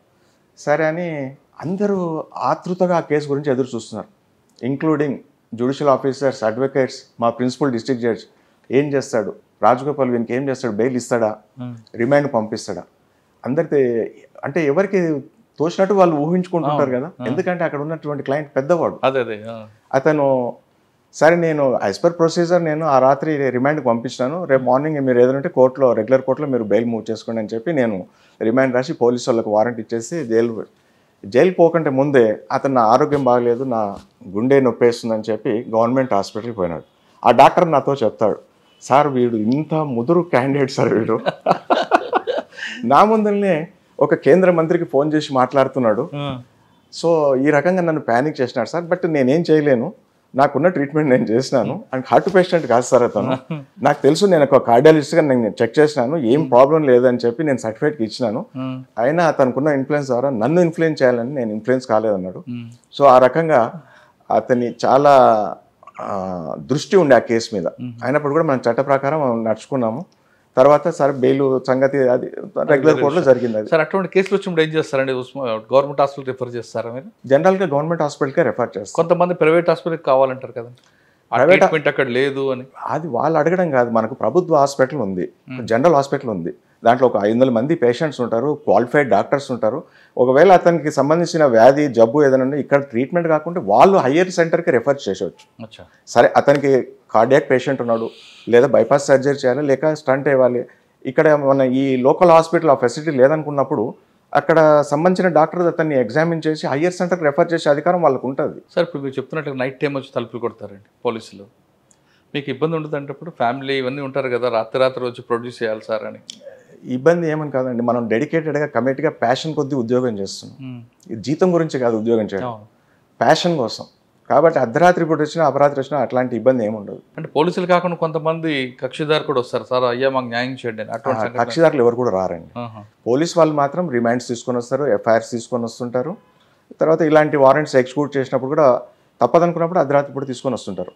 అంతేకాకుండా డైయింగ్ డిక్లరేషన్స్ కూడా వస్తుంటారు. నిద్రలేని రాత్రులు గడపాల్సిన పరిస్థితి ఉంటుంది ఒక మేజిస్ట్రేట్గా, డీడీలు చెప్పాలి. మనం లేట్ అయితే అక్కడ విక్టిమ్ ఎవరైతే ఉన్నారో మనం పోయే లోపల చనిపోయే అవకాశం ఉంటుంది. కాబట్టి అర్ధరాత్రి ఏ రాత్రి వచ్చినా కూడా డీడీ ఇంటిమేషన్ వచ్చినప్పుడే డ్రెస్ చేసుకొని మేజిస్ట్రేట్ పరిగెత్తుతాడు. ఎప్పుడు కూడా బర్డెన్గా ఫీల్ కాడు. సార్ నల్గొండ తర్వాత నేను జహీరాబాద్కి వెళ్ళాను, మెదక్ జిల్లా. అక్కడ 1 సంవత్సరం చేశాను. తర్వాత అక్కడి నుంచి ప్రమోషన్ మీద మేడ్చల్కి వచ్చాను, సీనియర్ సివిల్ జడ్జి. సార్ జహీరాబాద్లో కూడా మీకు చాలా మంచి కేసులు ఉంటాయండి. అక్కడ పక్కన కుటుంబ కానీ చాలా కేసులు ఉంటాయి, టిక్కర్ కేసులు ఎదురుపడ్డాయి ఎప్పుడైనా? అన్ని కోర్టుల మాదిరిగా అక్కడ ఉన్నాయి. కాకపోతే అంత ప్రత్యేకంగా గుడంబ కేసులన్నీ అక్కడే కాదు, ప్రతి చోట ఉన్నాయి. అంటే పక్కన బార్డర్ ఉంది కాబట్టి ఆ కేసులు ఏం లేవు. అంటే అక్కడ కొంచెం గంజాయి కేసులు ఉండేది. ఆ నారాయణ్ ఖేడ్, ఆ కర్ణాటక బార్డర్, కర్ణాటక మహారాష్ట్ర బార్డర్ వస్తుంది, అవును. అక్కడ కొద్దిగా గంజాయి కేసులు ఉండేది. పక్కా. అక్కడ ఒక విచిత్రం ఏమంటే, మనకు దో ఇట్ ఈజ్ ఇన్ అప్పుడు ఆంధ్రప్రదేశ్, ఇప్పుడు తెలంగాణ అనుకోండి, అక్కడ అన్ని పహానీలు, కొన్ని కన్నడలు ఉంటాయి, కొన్ని మరాఠాలు ఉంటాయి. అదొక డిఫరెంట్ ఎక్స్పీరియన్స్ అది. ఎందుకంటే బార్డర్ స్టేట్ కాబట్టి, అక్కడ బార్డర్ డిస్ట్రిక్ట్ కాబట్టి, కర్ణాటక మహారాష్ట్ర కూడా, ఆ పహానీలు అవన్నీ కూడా కొన్ని రెవెన్యూ డాక్యుమెంట్స్ కొన్ని కర్ణాటకలో ఉండేది, కొన్ని మరాఠాలో ఉండేది. సో మనకు కన్నడ మరాఠా రాదు కదా, మరి అక్కడ ఉన్నటువంటి న్యాయవాదులకు వస్తుంది, వాళ్ళ యొక్క సాయం తీసుకొని వాటిని మళ్ళీ తర్జుమా చేయించుకొని తెలుగులోకి ఆ రకంగా కేసులు నడిపించుకున్నారు. ఇక్కడ ప్రొఫెషన్ మీద ట్రాన్స్ఫర్, ప్రమోషన్ వచ్చి మీరు మేడ్చల్ వచ్చారు. ప్రమోషన్ వచ్చి మేడ్చల్కి వచ్చాను as a senior civil judge. Okay. Medchal ఏంటి సార్ అక్కడ కల్చర్, క్రైమ్ కల్చర్? ఎక్కువ సివిల్ డిస్ప్యూట్స్ ఉంటాయి అక్కడ, ల్యాండ్ డిస్ప్యూట్స్ ఉంటాయి. అది మేడ్చల్ అనేది ల్యాండ్ డిస్ప్యూట్స్ ఎక్కువ ఉండేది అప్పుడు. అప్పుడప్పుడే అక్కడ కొత్తగా ఫాస్ట్ ట్రాక్ కోర్టు ఏర్పడింది. అంతకంటే ముందు ఇవన్నీ కూడా రంగారెడ్డి, మన ఎల్బీ నగర్లో ఉంటే రంగారెడ్డి కోర్టులో ఉండేది. అప్పుడు అక్కడ ఫాస్ట్ ట్రాక్ కోర్టులో ఏర్పాటు చేసినారు సీనియర్ సివిల్ జడ్జ్ క్యాడర్లో. ఇక్కడ నుంచి కూడా అన్ని అక్కడికి కొత్తగా ట్రాన్స్ఫర్ అయినాయి. అన్ని కూడా ఎక్కువ అక్కడ ల్యాండ్కు డిస్ప్యూట్కి సంబంధించిన కేసులే ఉండేదన్న. అందులో ఏమైనా గుర్తుందండి? గుర్తుంటే కానీ ల్యాండ్ డిస్ప్యూట్స్. ఓకే. మేడ్చల్ తర్వాత నేను మళ్ళీ మన హైదరాబాద్ సిటీ సివిల్ కోర్టు రావడం జరిగింది. అక్కడ సెకండ్ సీనియర్ సివిల్ జడ్జ్గా చేయడం జరిగింది. 2010 డిసెంబర్ నుంచి 2015 ఏప్రిల్ వరకు జరిగింది. 5 years. 4 years. అప్పుడు ఆ టైంలో, ఆ పీరియడ్లో మీకు గుర్తున్న కేసు అంత మంచి కేసు అంటే, మీకు కొన్ని రిటైనింగ్ ఉన్నా సరే కొన్ని హార్ట్కి టచ్ అయి ఉంటాయి కదా? అక్కడ చెప్పాలనుకుంటే, ఒక సినీ నిర్మాత, మీకు చెప్పపోయిన చెప్తాలండి. అయితే అతను కొంతమందికి బాకీ పడి అప్పు చేసినాడు, అప్పు తీర్చలేదు. కేసు అతను అప్పు ఇచ్చినవాడు, మరి కేసు సివిల్ సూట్ ఫైల్ చేసినాడు, కేసు డిగ్రీ అయింది అతని ఫేవర్లో. అయినప్పటికీ కూడా డబ్బులు కట్టలేదు. అతనికి ఇవ్వాల్సిన డిక్రిటల్ అమౌంట్ ఏదో మనం డిగ్రీ అంటాం దాన్ని, ఆ డిక్రిటల్ అమౌంట్ ఇవ్వలేదు. ఇవ్వకుంటే మార్గం ఏంది, అతన్ని అరెస్ట్ చేయమని 4 కేసులు ఉన్నాయి. 4 కేసులు అతన్ని అరెస్ట్ చేయమని 4 ఈపీలు వేసినాడు. ఈపీ అంటే ఎగ్జిక్యూషన్ పిటిషన్, అంటే డిగ్రీని అమలు చేయమని. సో అప్పుడు ఆయన దొరకడం కష్టం. మొత్తం మీద అతి కష్టం మీద దాన్ని ఎంక్వైరీ చేసి ఆయనకు నోటీస్ సర్వ్ చేయడం జరిగింది. నోటీస్ ఇచ్చినా కూడా కోర్టుకు రాలేదు. ఆయనకున్న ప్రాబ్లమ్స్ ఏంటో మనకు తెలియదు. సరే, మరి డిగ్రీ హోల్డర్కి అయితే మనం న్యాయం చేయాలి కదా. డిగ్రీ హోల్డర్ యొక్క పిటిషన్ మీద మరి పోలీస్ ఎయిడ్ ఇవ్వడం జరిగింది. పోలీస్ ఎయిడ్తోనే అతన్ని అరెస్ట్ చేసి తీసుకురావడం జరిగింది. 15 రోజులు మన కోర్టు కస్టడీలో పెట్టుకున్నాం. అతన్ని కోర్టు కస్టడీలోనే పెట్టుకున్నాం. అంటే కోర్టులో సెంట్రల్ నాజర్ అని ఉంటాడు, అతనికి కస్టడీలు ఇచ్చేస్తాము. అతనికి కావాల్సిన మళ్ళీ భోజనం ఖర్చులన్నీ కూడా ఇతని డిగ్రీ హోల్డరే పే చేస్తాడు. అది దట్ ఈస్ రూల్ ప్రొసీజర్. ఆ రకంగా 15 రోజులు ఉంచుకొని 15 లోపల 4 కేసులు ఎంక్వైరీ చేసి, ఇతను నిజంగానే డబ్బులు ఉండి కూడా డిగ్రీ హోల్డర్కు అవాయిడ్ చేస్తున్నాడు, ఇంటెన్షన్గా ఉద్దేశపూర్వకంగా డబ్బులు కట్టలేదని కోర్టు నిర్ధారణకు వచ్చింది. అతన్ని సివిల్ జైలుకి పంపించాం, సివిల్ ఇంప్రిజన్మెంట్కి పంపించాం, చంచల్గూడ జైలుకి పంపించాం. దాని మీద అతను హైకోర్టుకు అప్పీల్ చేసుకున్నాడు. హైకోర్టు కూడా నేను ఇచ్చిన ఆర్డర్ను సమర్థిస్తూ తీర్పు చెప్పింది అన్నట్టు. సూపర్, చాలా సాటిస్ఫాక్షన్. అట్లాంటి మామూలుగా సివిల్ కేసులో అరెస్టు, జైలుకి పంపడం చాలా అరుదు. ఎందుకంటే అంతవరకు వచ్చే వరకు ఏదో రాజీ చేసుకోవడము, లేదా డిగ్రీల amount degree holder JDR compromise కావడము, డిగ్రీ కంటే తక్కువ అమౌంట్ ఇచ్చడం, ఏదో ఒకటి జరిగిపోతుంది. అందులో ఆ కేసులో మాత్రం ఆయన ఎలాంటి రాజీ చేసుకోలేదు. చట్ట ప్రకారము మరి విచారణ జరిగింది. ఆయన యొక్క తప్పు అనేది తెలిసింది. అక్కడ డబ్బులు ఉండి కూడా డిగ్రీ హోల్డర్కు ఇంటెన్షనల్గా అవాయిడ్ చేస్తామని తెలిసింది కాబట్టి అతన్ని సివిల్ ఇంప్రిజన్మెంట్ జరిగింది. అతను కంప్లీట్గా మనం ఏదైతే సివిల్ ఇంప్రిజన్మెంట్ అంత పీరియడ్ కూడా అతను జైల్లో గడపాల్సిన పరిస్థితి ఏర్పడింది. కానీ డబ్బులు వచ్చాయండి ఆయనకి? డబ్బులు వచ్చినాయా రాలేదని కాదు, అతను అరెస్ట్ అడిగినాడు. కాకపోతే ఇంకా డబ్బులని బాధ్యత అనేది అట్లాగే ఉంటుంది, అది పోదు. అది అతను కాకపోతే రెండోసారి జైలుకి పంపడం కుదరదు. సివిల్ కేసులో జైలుకి వచ్చిన తర్వాత మళ్ళీ అదే కేసులో డబ్బులు ఇవ్వకుండా మళ్ళీ జైలుకి పంపడం కుదరదు అన్నట్టు. సిటీ సివిల్ కోర్ట్ అనగానే ఎక్కువగా మనకు 138 కేసులు కనిపిస్తుంటాయి. సిటీ సివిల్ కోర్టులో 138 ఉండవండి, నాంపల్లిలో ఉంటాయి. నాంపల్లి, ఓకే. నాంపల్లి మీ దగ్గర కేసులని కూడా 4 parties ట్రెస్పాస్ కేసులు కనిపిస్తుంటాయి. అక్కడ క్రిమినల్ కేసులు ఎక్కడ ఉండవండి, మొత్తం ప్యూర్లీ సివిల్ మ్యాటర్సే ఉంటాయి.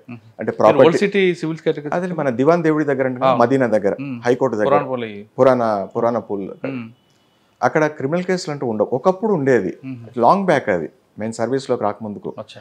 ఇప్పుడు ఓన్లీ ప్యూర్లీ సివిల్ కేసెస్ అక్కడ. అవునా? Okay. Property disputes, money disputes, all civil disputes అన్నీ అక్కడే ఉంటాయి. Okay sir. City civil court తర్వాత అండి? City civil court second civil తర్వాత నేను జగిత్యాలకు ట్రాన్స్ఫర్ అయినాను. ఓకే. అక్కడ ఒక 6 months పనిచేశాను.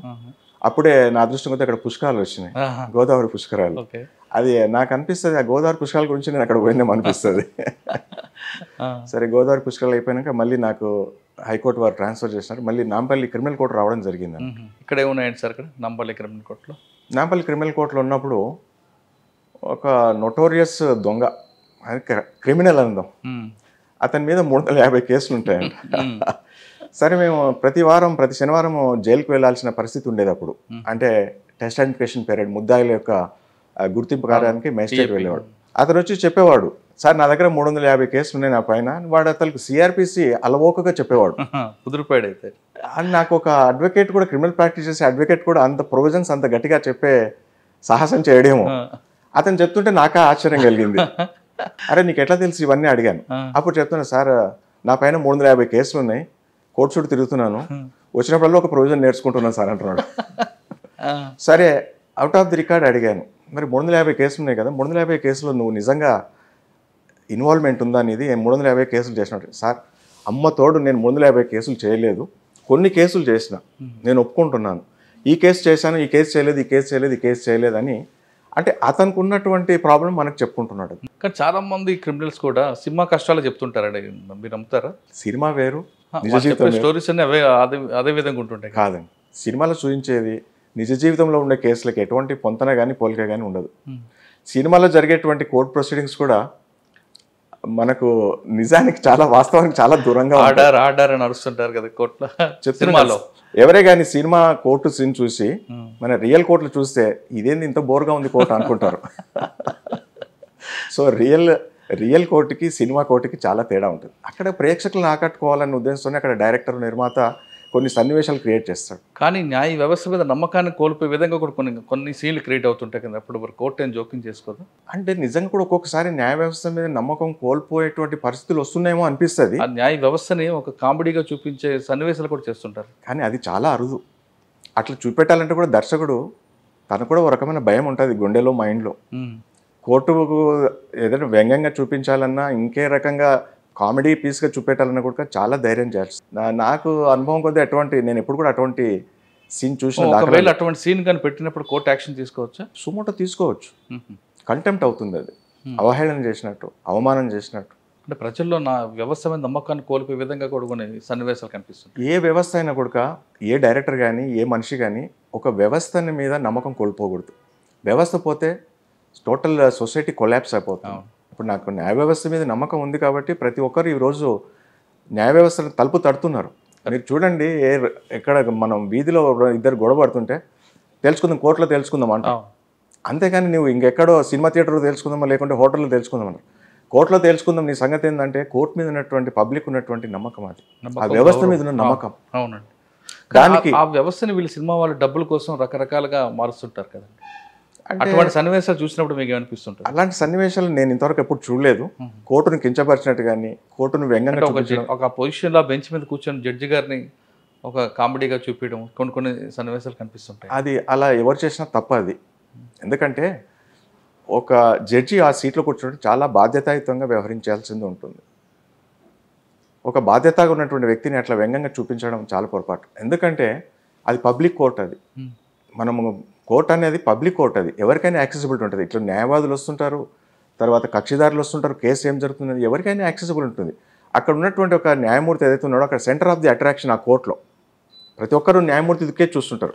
కాబట్టి న్యాయమూర్తి కూడా చాలా హుందాగా తన పనిని నిర్వర్తిస్తూ ఆ కేసులు అనేటువంటిది తీర్పులు చెప్పడం జరుగుతుంది. అంతేకాక ఏ డైరెక్టర్ కానీ ఎవరు కూడా అక్కడ ఒక కామెడీ పీస్గా చూడాల్సిన అవసరం లేదు, చూడడానికి అవకాశం కూడా లేదు. సార్, న్యాయమూర్తి అనగానే సమాజంలో ఎవరికైనా సరే ఒక గౌరవం, మర్యాద కనిపిస్తుంటుంది. కొంతమంది న్యాయమూర్తులు బెంచ్ మీద ఉన్నప్పుడు సిన్సియర్గా ఉండి వాళ్ళ ప్రైవేట్ లైఫ్లో రకరకాలుగా కొన్ని ఇష్యూస్ కనిపిస్తుంటారు. అంటే బెంచ్ మీద ఉన్నంత వరకే ప్రొఫెషనల్, తర్వాత కాకూడదా? లేదంటే వాళ్ళ ప్రైవేట్ లైఫ్కి ఏమైనా భంగం కలుగుతుందని ఈ విధంగా తయారవుతుంది? Judge for 24 hours. కానీ ఒక జడ్జి కోర్టులో ఉన్నంత వరకే నేను హుందాగా ఉండాలి, కోర్టు 10:30 నుంచి 5:30 దాటిపోయిందంటే నా ఇష్టం ఉన్నట్టు ప్రవర్తించడానికి వీలు లేదు. అతను ఒక గుడికి పోయినా, ఒక బడికి పోయినా, ఒక సినిమాకి పోయినా, ఒక పిక్నిక్ పోయినా, విహారయాత్రకైనా తను జడ్జ్ అనేటువంటి మర్చిపోకూడదు. జడ్జి కని హుందాగా వ్యవహరించాలి.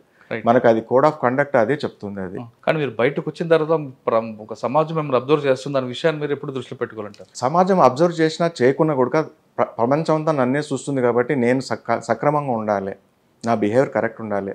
ఇది పబ్లిక్ కోర్ట్ అని ఎట్లయితే మనం ఉంటామో అటెన్షన్గా అదే రకంగా అదే ప్రవర్తనతో పలగాలి. అప్పుడే జడ్జి.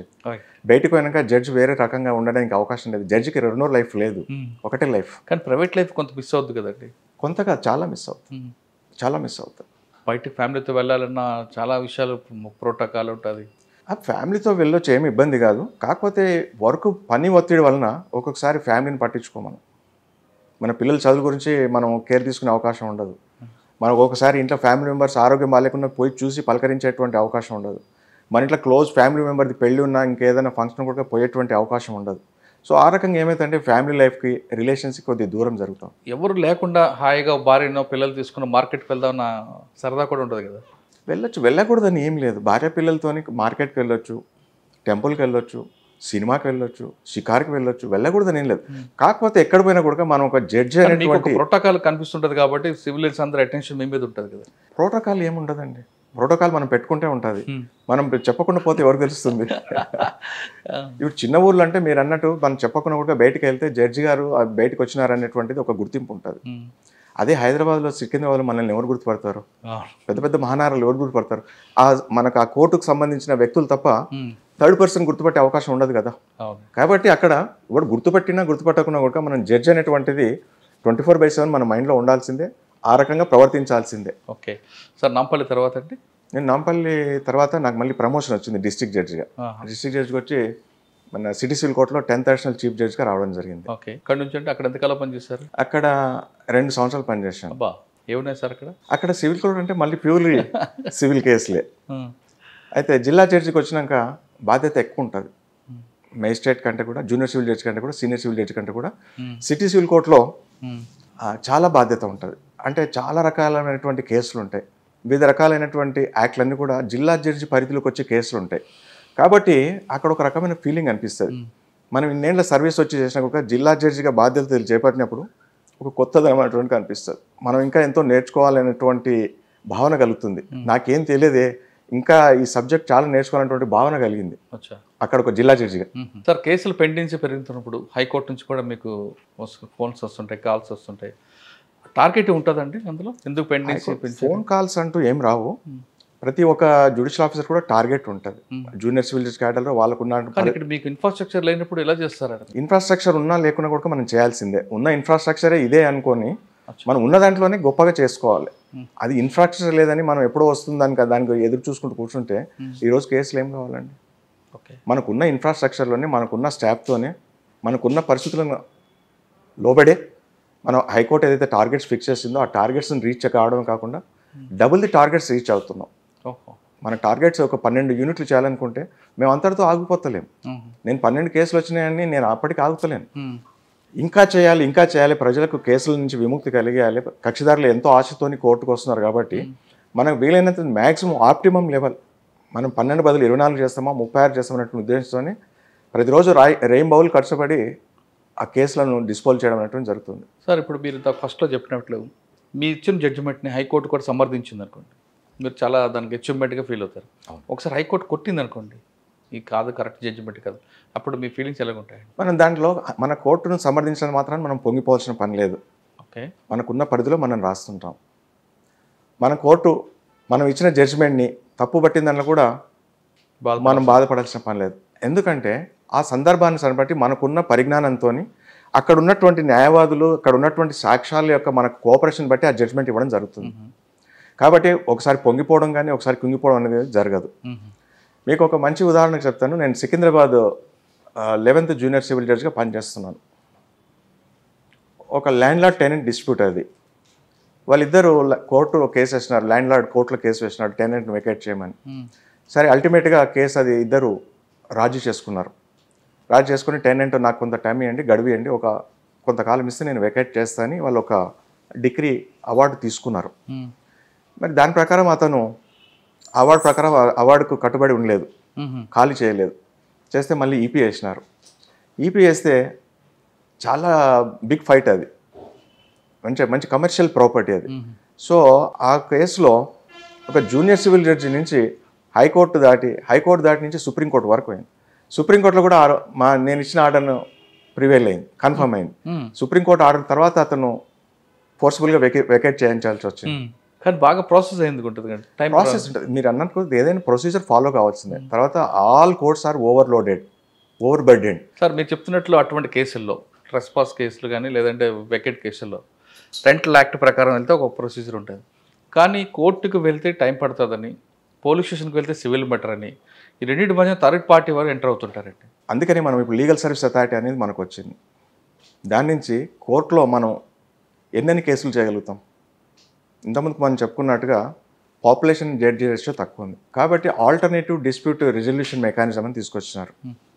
ఆ చట్టం ప్రకారం లోకాల ద్వారా, మీడియేషన్ ద్వారా, కన్సిలేషన్ ద్వారా వీలంత మటుకు కేసులను లోకాల ద్వారా సెటిల్ చేయడానికి ప్రయత్నం చేస్తుంటాం.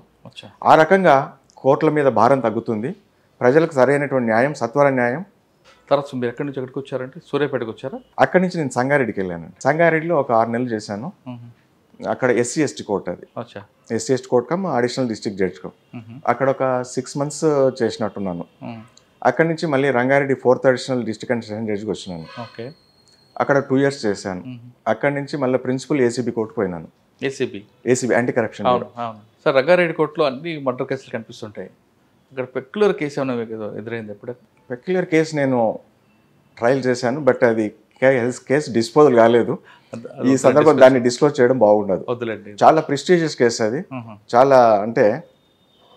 చాలా క్రూరంగా అతన్ని చంపడం జరిగింది. అందులో పోలీసు వాళ్ళు చాలా కష్టపడి సాక్ష్యాలు సేకరించి ఛార్జ్షీట్ వేసి కేసు ట్రయల్ చేసినారు.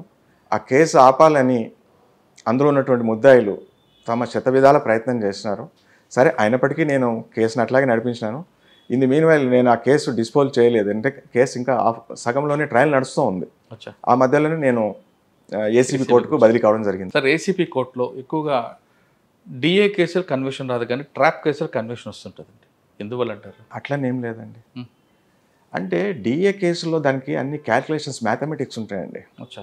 ట్రాప్ కేసు చాలా ఈజీ డిస్పోజ్ చేయడం. అంటే పాయింట్ ఆఫ్ వ్యూ చెప్తున్నాను, డిస్పోజల్ పాయింట్ ఆఫ్ వ్యూ చెప్తున్నాను.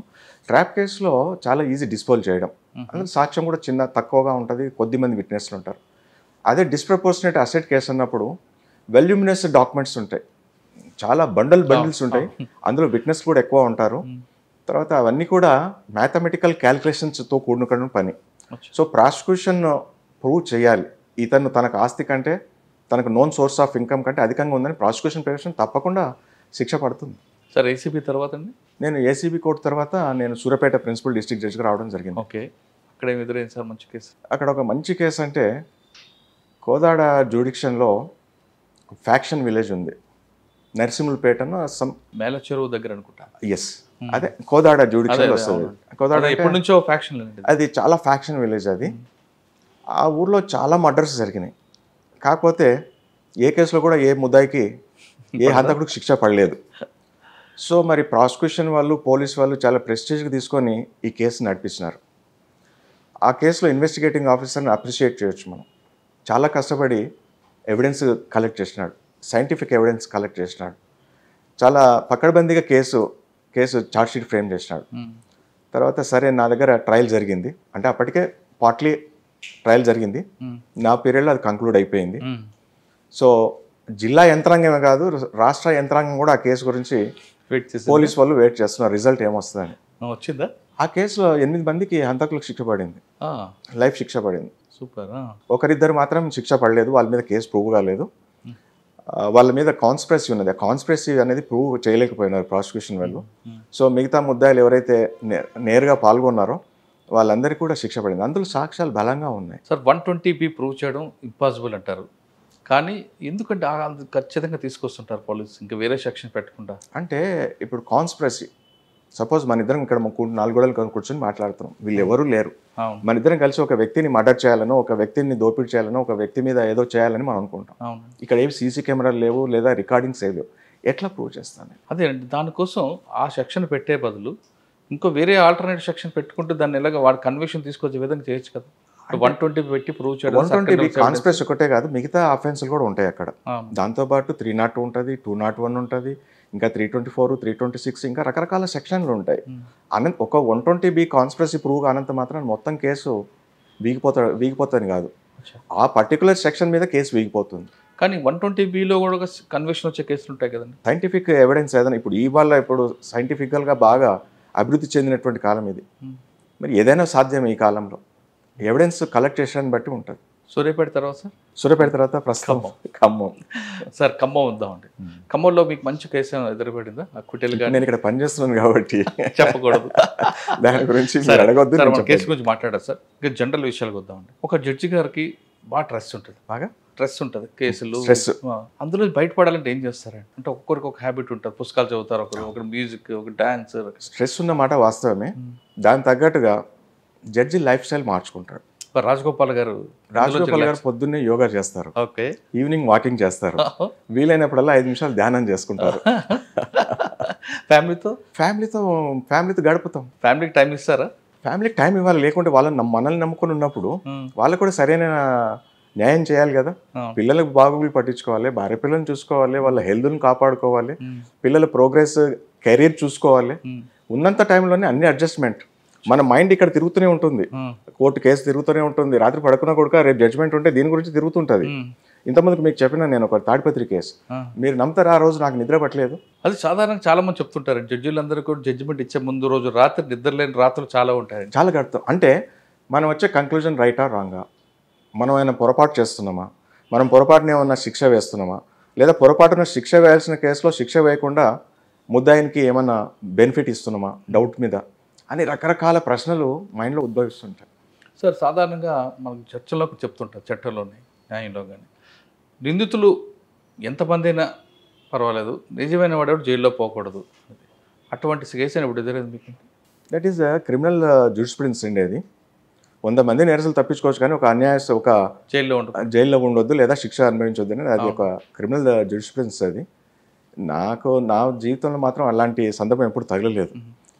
నా ఉద్దేశం ప్రకారం ఎవరికైతే శిక్ష పడిందో వాడు నిజమైన నిందితుడే కాబట్టి శిక్ష పడిందని నేను అనుకుంటున్నాను. సార్ మీరు చాలా ఫ్యామిలీ కేసులు చూస్తుంటారు. అవునండి. ఫ్యామిలీ కేసుల్లో 2 పక్షాల అనిపిస్తుంటుంది, లేదా ఈగో ఫీలింగ్తోనే ఎక్కువ డిస్ప్యూట్స్ వస్తుంటాయి అంటారు? ఎస్, మీరు రైట్ క్వశ్చన్ అడిగినారు. ఈ మధ్యకాలంలో బాగా ట్రెండింగ్ అంటాం మీరు, బాగా లిటిగేషన్ పెరుగుతున్న కేసులు ఫ్యామిలీ కేసులు ఒకటి. నేను రంగారెడ్డిలో 4th అడిషనల్ డిస్ట్రిక్ట్ జడ్జిగా పనిచేసాను చెప్పాను కదా, అక్కడ దానికి ఫ్యామిలీ కోర్ట్ కూడా ఉంది. అందులో it is 4th additional district judge come additional family court. Okay. అక్కడ ఆ కోర్టులో ఉన్నప్పుడు ఫ్యామిలీ కేసెస్ చేయవలసినటువంటి సందర్భం ఏర్పడింది. చాలా మటుకి మీరు అన్నట్టుగా చిన్న ఈగోలకి పోలీస్ స్టేషన్లు, కోర్టు మెట్ల వరకు రావడం జరుగుతుంది. చదువుకోని వాళ్ళకంటే చదువుకున్న వాళ్ళ కేసులు ఎక్కువ వస్తున్నాయి.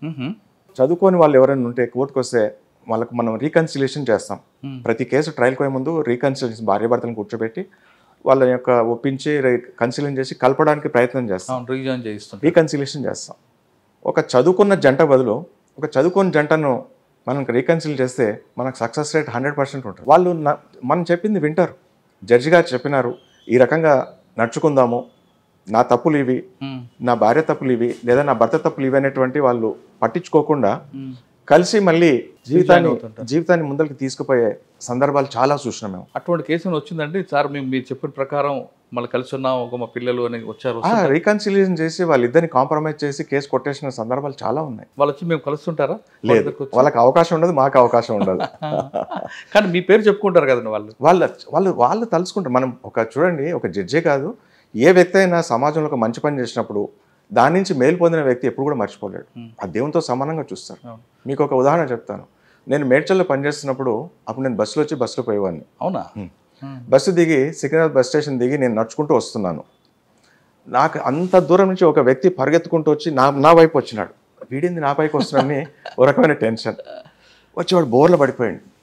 సార్ నమస్తే, ఎవర్రా బాబు నువ్వు అంటే, సార్ మీరు జహీరాబాద్ ఉన్నప్పుడు నా కేసు కొట్టేసింది సార్. అరే దానికి ఎందుకు ఇది కేసు లేకుండా వచ్చి కొట్టేసింది దానికి? లేదు సార్, మీ జీవితంలో నాకు చేయలేని మేలు లేదు, మీ మేలు ఎప్పటికి మర్చిపోలేను సార్. మేము వాడిని కేసు కొట్టేసి మనకేం గుర్తుండదు. వంద కేసులు అటువంటి ఇష్యూస్ అటువంటి సంఘటనలు ఎదురుపడినప్పుడు మీ ఫీలింగ్స్ ఎలాగుంటాయి?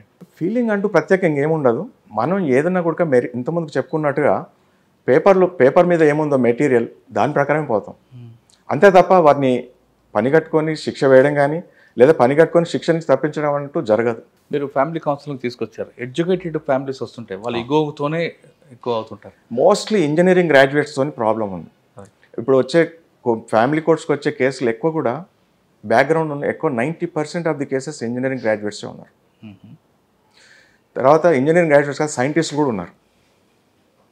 మీకు ఒక చిన్న ఉదాహరణ చెప్తా. ఫ్యామిలీ కోర్ట్ ఎట్లా ఉంటుందంటే, ఒక సైంటిస్ట్, దేశానికి ఉపయోగపడాల్సిన సైంటిస్ట్, DRDO సైంటిస్ట్ కోర్టు చుట్టూ తిరుగుతున్నాడు. That is the oldest case pending on the file of that court. నేను ప్రత్యేకంగా సెకండ్ సాటర్డే కూడా ఫ్యామిలీ కోర్ట్ పనిచేస్తుంది. వీళ్ళిద్దరి భార్యాభర్తలది కేసు ఎట్లన్నా సాల్వ్ చేయాలి. వాళ్ళది ఒక ఫ్యామిలీ కోర్ట్ అంటే ఇద్దరు వేసుకున్నారు. భర్త వేసినాడు విడాకులు కావాలని, భార్య విడాకులు కావాలని వేసింది.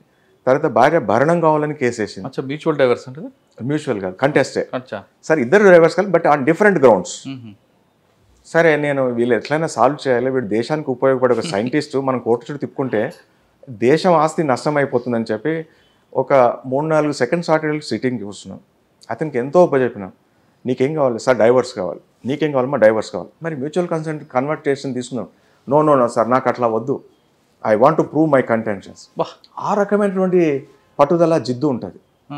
అది ఎందుకో నాకు అర్థం కాలే. తర్వాత అతను రాసిన ప్లీడింగ్స్ ప్రకారం వాళ్ళకు ఒక బాబు ఉన్నాడు. బాబు అని ఒప్పుకుంటున్నాడు.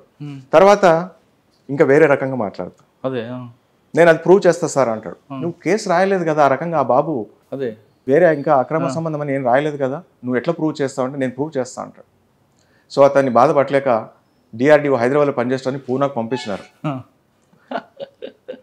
అంటే మనం ఒక సైంటిస్ట్ దేశానికి ఉపయోగపడాలి, కోర్టు చుట్టూ తిరగొద్దు, వాళ్ళ లైఫ్ బాగుపడాలి, అయితే కలవరుస్తారు లేకుంటే విడిపోతారు, ఏదో ఒకటి చేద్దామని నేను ఎంతో ప్రయత్నం చేసిన కానీ ఆ హైలీ ఎడ్యుకేటెడ్ పర్సన్ మాత్రం మనం కలవలేకపోయినాం. అంటే కేవలం ఈగో ఫీలింగ్. ఇద్దరు మధ్యన భార్యాభర్తలు ఈగో ఈ స్థాయికి వస్తుంది అంటారు.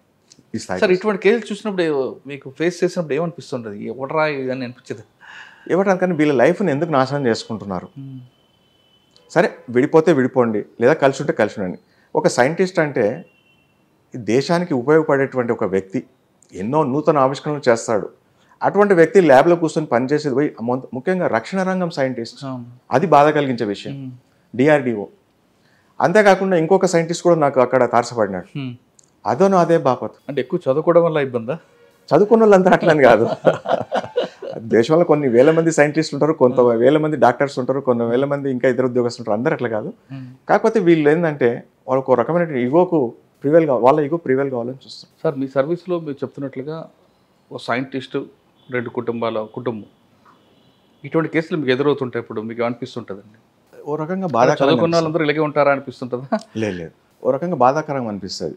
వీళ్ళు ఎంతో స్థాయిలో ఉండాల్సిన వాళ్ళు ఏదో ఒక చిన్న ఈగో క్లాష్, ఏదో సాధించాలని ఆ భార్యాభర్తలతోని పంచాయతీ పెట్టుకొని పోలీస్ స్టేషన్లో తిరగడం, కోర్టుకు రావడం, వృధా సమయం. సార్, ఇటువంటి సన్నివేశాలు మనకు కూడా గతంలో చూసాం. ఇంట్లో ఎక్కడైనా జరుగుతుంటాయి చిన్న భార్యాభర్తల మధ్యన చిన్న డిస్ప్యూట్స్. అప్పుడు కోర్టుకి వెళ్ళాలంటే అదొక నామోషిగా తీసుకొని ఇంట్లో పెద్ద మనుషులే కూర్చొని సెటిల్ చేసుకున్న కాలం నుండి కాలం మారింది. అటువంటి సన్నివేశాలు ఎందుకండి రిపీట్ అవుతుంటాయి? ఇప్పుడు ఇంట్లో కుటుంబాలు కూడా కూర్చొని మాట్లాడుకుని సెటిల్ చేసుకోవచ్చు కదా, కోర్టు మెట్లు అక్కడి వరకు ఎందుకు తీసుకొస్తారండి? అన్నిటికీ ముఖ్య కారణం ఒకరి మీద ఒకరికి నమ్మకం లేకపోవడం.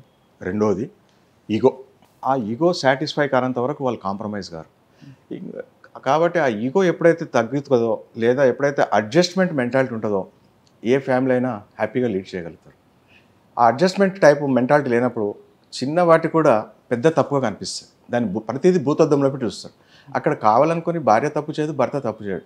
కాకపోతే వాళ్ళు ఉన్నటువంటి పరిస్థితుల్లో ఆ ఈగోయిజం అనేటువంటి దాన్ని ఒక క్రియేటివిటీ చేసి భూతద్దంలో పెద్దగా కనిపిస్తుంది. దాని నుంచి ఫ్యామిలీస్ అనేటువంటి డిస్టర్బ్ అయిపోతున్నాయి, వాటిలో నా మానసిక అశాంతత ఏర్పడుతుంది, పోలీస్ స్టేషన్లో తిరుగుతున్నాయి. అవన్నీ కూడా కోర్టుకు రావడం కంటే ముందు మీరు అన్నట్టు ఫ్యామిలీ కౌన్సిలింగ్ జరుగుతుంది. వాళ్ళ పెద్దలో, కుల పెద్దలో, లేకుంటే ఆ ఊళ్ళో పెద్ద మనుషులు అన్నిటిని చలామనే వాళ్ళతో కౌన్సిలింగ్ జరుగుతుంది. అవన్నీ దాటిన తర్వాతనే చివరి ప్రయత్నంగా పోలీస్ స్టేషన్కి పోతారు. పోలీస్ స్టేషన్లో కూడా కౌన్సిలింగ్ చేస్తారు. భార్యాభర్తల కేసులు నేరుగా కేసు నమోదు చేయరు. సరే కౌన్సిలింగ్ అయిపోయిన తర్వాత లాభం లేదనుకున్న పరిస్థితుల్లోనే కేసు నమోదు చేస్తారు పోలీసు వాళ్ళు. అది కూడా అయిపోయిన తర్వాతనే కోర్టు మెట్లు తొక్కడం జరుగుతుంది. కరెక్టే సార్, ఈగో కోసం ఆలోచిస్తారు కానీ వాళ్ళ కడుపున ఉన్న పిల్లల కోసం ఎందుకు ఆలోచించారు మీరు? అందుకని మనం ఏం చేస్తామంటే కోర్టుకు వచ్చిన ప్రతి ఫ్యామిలీ మ్యాటర్ కానీ దాన్ని డైరెక్ట్గా మేము ట్రయల్ చేయం. కోర్టు అక్కడ ఒక పెద్దన్న పాత్ర పోషిస్తుంది. ఒక తల్లిలాగా, ఒక తండ్రిలాగా వాళ్ళని కౌన్సిలింగ్ చేస్తారు. కౌన్సిలింగ్ చేయడమే కాకుండా జడ్జి స్వయంగా కౌన్సిలింగ్ చేస్తారు. భార్యాభర్తల్ని సాధ్యమైన త్వరగా అది 100% కలపాలనేటువంటి ఒక దృఢ సంకల్పంతో వాళ్ళకి ప్రయత్నం చేస్తారు. ఇంకా జడ్జి నుంచి కూడా ఆ రీకన్సిలేషన్లో సరైనటువంటి ఫలితం రానప్పుడు ప్రతి జిల్లా కోర్టులో మీడియేషన్ సెంటర్స్ ఉన్నాయి. ఇప్పుడు మనకు ట్రైన్డ్ మీడియేటర్స్ కూడా ఉన్నారు. మీడియేషన్ సెంటర్కి పంపిస్తాం భార్యాభర్తల్ని. మీడియేషన్ సెంటర్ అంటే ఇంతకుముందు మీరు అనుకున్నట్టు పూర్వకాలంలో మన రచ్చబండ కింద కూర్చొని పెద్దలు ఏదైతే ఉన్నారో వాళ్ళు చర్చించి పెద్దవాళ్ళు మీడియేషన్ చేసేవాళ్ళం. ఆ రకంగా వ్యవస్థ కూడా ఇప్పుడు మనకు అఫీషియల్గా నడుస్తూ ఉంది. దాన్ని మనం మీడియేషన్ సెంటర్ అంటాం. అక్కడ ట్రైన్డ్ మీడియేటర్స్ ఉంటారు. వాళ్ళకు ట్రైనింగ్ ఇచ్చిన తర్వాతనే మీడియేషన్ సెంటర్కి అర్హులు పొందుతారు మీడియేషన్ చేయడానికి. వాళ్ళకు కేసు పంపిస్తాం. అప్పుడు ఆ మీడియేషన్ సెంటర్లో చాలా సింగిల్గా సిట్టింగ్స్ ఉంటాయి. తర్వాత ఇద్దరు భార్యాభర్తల్ని కలిసి కూర్చోబెట్టి కొన్ని సిట్టింగ్స్ మీడియేషన్ చేస్తారు. ఆ రకం కూడా మీడియేషన్ ద్వారా ఎన్నో కేసులు భార్యాభర్తలను కలపడం జరుగుతుంది. ఇంకా భార్యాభర్తలను కలపలేని పరిస్థితిలో మీడియేషన్ ఫెయిల్డ్ అని చెప్పేసి అప్పుడు ఫ్యామిలీ కోర్టుకు కేసు మళ్ళీ వెనక్కి పంపిస్తారు. అప్పుడు మళ్ళీ చివరి ప్రయత్నంగా కూడా కోర్టు ప్రయత్నం చేస్తుంది, రీకన్సిలేషన్ చేస్తుంది. ఆ అడ్వకేట్స్తో మాట్లాడుతుంది, ఆ పార్టీతో మాట్లాడుతుంది. వీలైతే ఆ భార్యాభర్తల యొక్క వాళ్ళ తల్లిదండ్రులు కానీ వాళ్ళ పెద్ద మనుషులు కూడా పిలిచి మాట్లాడే సందర్భాలు చాలా ఉంటాయి. అప్పుడు కూడా కాదనుకున్నప్పుడే కేసు ట్రయల్కి వస్తుంది. అప్పుడు సాక్ష్యాధారాలను బట్టి కేసు ఫైనల్ డిస్పోజల్ చేయడం జరుగుతుంది. సార్, ఆ విధంగా విడిపోయారు అనుకోండి, మీరు చేసిన చివరి ప్రయత్నం వరకు చేసిన తర్వాత కూడా విడిపోయారు కనిపిస్తుంటారు. వాళ్ళకి పిల్లలు ఉంటారు, బాబో పాపో ఇద్దరు ఉంటారు. వాళ్ళు ఎంతవరకు తల్లిదండ్రులు ఉంటారు? తర్వాత ఒక ఏజ్ వరకు ఉంటారు. ఏజ్ తర్వాత తండ్రి ఎప్పుడు చూడొచ్చు? తండ్రి విజిటేషన్ రైట్స్ అడగవచ్చు. వీక్లీ వన్సా లేదా 15 days కాదు, తల్లిదండ్రులు వద్దు నా దగ్గర పెంచుకుంటాను కొంతమంది వస్తుంటారు. అప్పుడు కస్టడీ పిటిషన్ వేసుకోవాలి కోర్టులో. ఇప్పుడు పిల్లల గురించి కూడా ఒకసారి చాలా కేసులు నడుస్తుంటాయి. కస్టడీ అంటారు, కస్టడీ పిటిషన్. తల్లి నాకు కావాలంటుంది, తండ్రి నాకు కావాలంటాడు. అసంటప్పుడు కోర్టుకు అప్రోచ్ అవుతారు, కస్టడీ గురించి పిటిషన్స్ వేసుకుంటారు. అప్పుడు కూడా మళ్ళీ కన్సిలేషన్ మళ్ళీ ఇంతకుముందు మనం చెప్పుకున్నట్టే మీడియేషను కన్సిలేషన్ జరుగుతుంది. సాధ్యం కానప్పుడే మళ్ళీ సాక్ష్యాల ద్వారా అబ్బాయి కానీ అమ్మాయి కానీ వాళ్ళ పాప బాబు కానీ ఎవరి కస్టడీలో ఉంటే సేఫ్గా ఉంటాడు. అమ్మాయి అబ్బాయి యొక్క అంటే ఆ పిల్లవాడి యొక్క భవిష్యత్తే ముఖ్యం, అన్నిటికంటే ముఖ్యం. తల్లి కాదు తండ్రి కాదు, పారామౌంట్ కన్సిడరేషన్ అంటాం. That is the important. ఆ అబ్బాయి సర్వతోముఖాభివృద్ధి ఎవరి దగ్గర ఉంటే బాగుపడతాడు, తల్లి దగ్గర బాగుంటాడా తండ్రి దగ్గర బాగుంటాడా, ఈ కన్సిడరేషన్ తీసుకొని ఆ పిల్లవానికి కస్టడీ అనేటువంటిది అమ్మాయి కానీ అబ్బాయి కానీ కస్టడీ ఇవ్వడం అనేది జరుగుతుంది. పిల్లవాని వెల్ఫేర్ను దృష్టిలో పెట్టుకొని ఇవ్వడం జరుగుతుంది. లేదా అమ్మకు అటాచ్మెంట్ ఉందనో, తండ్రికి అటాచ్మెంట్ ఉందనో, లేదా తండ్రికి బాగా ఆస్తుందనో, లేదా తల్లికి ఆస్తుందనో ఇటువంటి కన్సిడరేషన్ కాదు. పిల్లవాని క్షేమం ఎవరి దగ్గర ఉంటే బాగుంటాడు, అది కోర్టు డెసిషన్ తీసుకుంటారు. ప్రజల్లో అవగాహన లేక కొన్ని నేరాలు జరుగుతాయి. అవగాహన ఉన్న తర్వాత కూడా ఎక్కువ నమ్మకంతో ఏం చేయలేము కదా అనుకున్న నేరాలు జరుగుతుంటాయి. మీరు చూస్తున్న కేసులు ప్రజలకు అవగాహన లేని కేసులు ఎలాంటి ఉంటాయి? ఇప్పుడు చట్టం ఏం చెప్తుందంటే, మన దేశంలో 140 కోట్ల మంది ప్రజలు, చాలామంది నిరక్షరాస్యులు ఉన్నారు. బట్ చట్టం ఏమనుకుంటుందంటే, ఈ దేశంలో ఉన్నటువంటి ప్రతి ఒక్క పౌరుడు, ఈ దేశంలో తయారైనటువంటి ప్రతి ఒక్క చట్టం కూడా తెలిసిందని చట్టం భావిస్తుంది. మనకు నిజంగా తెలియదు, ప్రజలకు తెలియదు, చదువుకున్న మేధావులకే తెలియదు. బట్ చట్టం ఏమని భావిస్తుందంటే, ఆ చట్టం ప్రతి ఒక్కరికి తెలుసు కాబట్టి ప్రతి ఒక్కరు ఆ చట్టాన్ని ఫాలో కావాలని చట్టం భావిస్తుంది. ఆ చట్టం ఎప్పుడైతే మనం ఫాలో కాలేమో అప్పుడే క్రైమ్ అనేటువంటిది కానీ లేదా ఇతర అసాంఘిక కార్యక్రమం అనేటువంటిది జరుగుతుంది. ఉదాహరణకు ప్రతి ఒక్కరికి తెలుసు హెల్మెట్ పెట్టుకోవాలని, లేదా రెడ్ సిగ్నల్ పడినప్పుడు ఆగాలని. మనం చూస్తున్నాం ఎంతమంది హెల్మెట్ పెట్టుకుంటున్నారు. హెల్మెట్ పెట్టుకోవడం ప్రభుత్వం చెప్తుంది, కోర్టులు చెప్తున్నాయి, పోలీసు వాళ్ళు చెప్తున్నారు. అది ఎవరి మేలు గురించి? పోలీసు వారి గురించి కాదు, కోర్టు గురించి కాదు, లేదా ఇంకెవరి గురించి కాదు. ఆ వ్యక్తి బండి నడిపేటువంటి వ్యక్తి యొక్క సేఫ్టీ గురించి, తన ఫ్యామిలీ మెంబర్స్ గురించి హెల్మెట్ పెట్టుకోవాలన్నటువంటి నిబంధన ఉంది. ఎంతమంది ఆ నిబంధనను పాటిస్తున్నారు? అదే హెల్మెట్ ఆ వ్యక్తి పెట్టుకొని బండి నడిపినట్లయితే టూ వీలరు ఎంతో ప్రాణాలు సేవ్ అయ్యేటువంటివి. హెల్మెట్ లేని కారణంగా ప్రతి సంవత్సరం కొన్ని వేల మంది ఈ దేశంలో చనిపోతున్నారు ఒక చిన్న తప్పిదం వలన. అంతేకాకుండా మనం ట్రాఫిక్ సిగ్నల్ చూస్తుంటాం, అది మనందరికీ అనుభవపూర్వకంగా చూస్తున్నది. ఏ ట్రాఫిక్ సిగ్నల్ దగ్గర అయితే కానిస్టేబుల్ ఉంటాడో అక్కడ కొద్దిగా ఆ వాహనదారులు అనేటువంటిది రూల్స్ అనేవి పాటించారు. అప్పటికి కూడా ఆ కానిస్టేబుల్ పక్కన చూస్తుంటే ఈ వాహనదారుడు ఇటు అటు చూసి సిగ్నల్ జంప్ చేసేటువంటి సందర్భాలు మనం ఎన్నోసార్లు చూస్తున్నాం. అది ప్రతి ఒక్క పౌరుడు కూడా ఒక పోలీస్ కానిస్టేబులే, ప్రతి ఒక్క పోలీసుడే. ఆ పోలీస్ కానిస్టేబుల్ ఉన్నప్పుడు ఒక విధానం, పోలీస్ కానిస్టేబుల్ లేనప్పుడు ట్రాఫిక్ సిగ్నల్ దగ్గర ఇంకో విధానం ఎందుకు పాటించాలి? అతను ఉన్నా లేకున్నా కూడా మనం తప్పకుండా ఆ నియమాన్ని పాటిస్తే ప్రతి ఒక్క వాహనదారి కూడా సేఫ్టీ కదా. కానీ మనలోనే అది ల్యాకింగ్.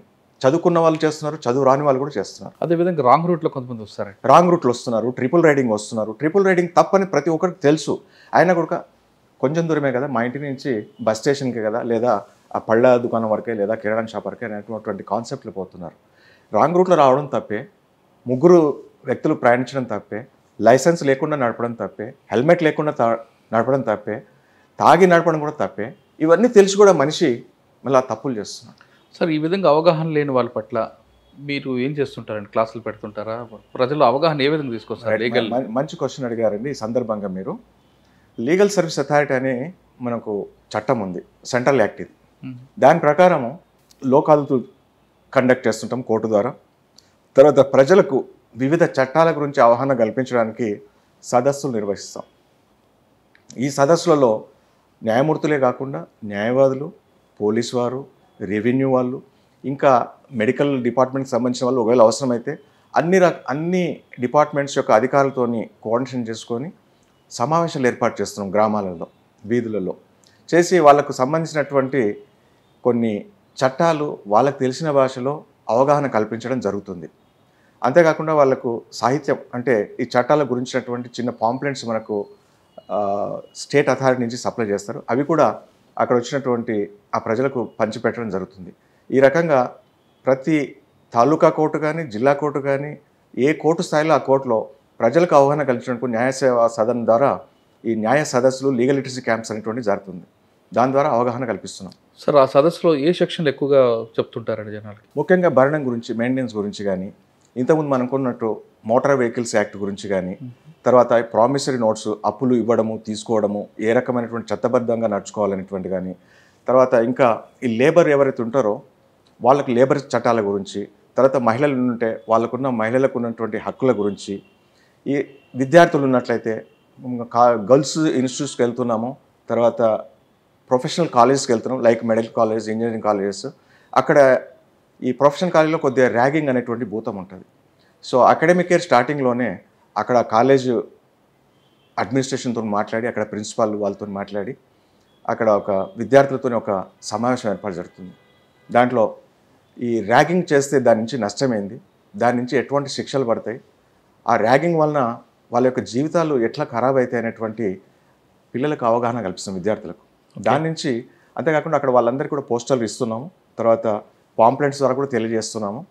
వాళ్ళలోని అవగాహన కలిగించి వీలైనంత వరకు ర్యాగింగ్ లేకుండా, కళాశాలలో ర్యాగింగ్ లేకుండా ఉండేట్టుగా చూస్తున్నాం. మేము ఒక నెంబర్ కూడా ఇస్తున్నాం, ఫోన్ నెంబర్. ఒకవేళ ఎవరైనా ర్యాగింగ్ చేసినట్లయితే ఈ నెంబర్ కాల్ చేసి మాకు డిస్ట్రిక్ట్ లీగల్ సర్వీస్ అథారిటీ తెలియజేస్తే అతనికి సరైనటువంటి కౌన్సిలింగ్ ఇవ్వడమే కాకుండా ర్యాగింగ్ నుంచి రక్షణ కల్పించడం కూడా జరుగుతుందని మేము మా తరపు నుంచి మేము భరోసా ఇవ్వడం జరుగుతుందని. ఓకే సార్, మీరు లీగల్ అవేర్నెస్ కార్యక్రమాలు పెడుతున్నారు, ప్రజల స్పందన ఉందండి. ఒక సినిమా ప్రోగ్రాము లేదా ఇంకో ప్రోగ్రామ్ అంటే గంటలు కూర్చొని వినే ప్రజలు ఉన్నారు ఇప్పుడు.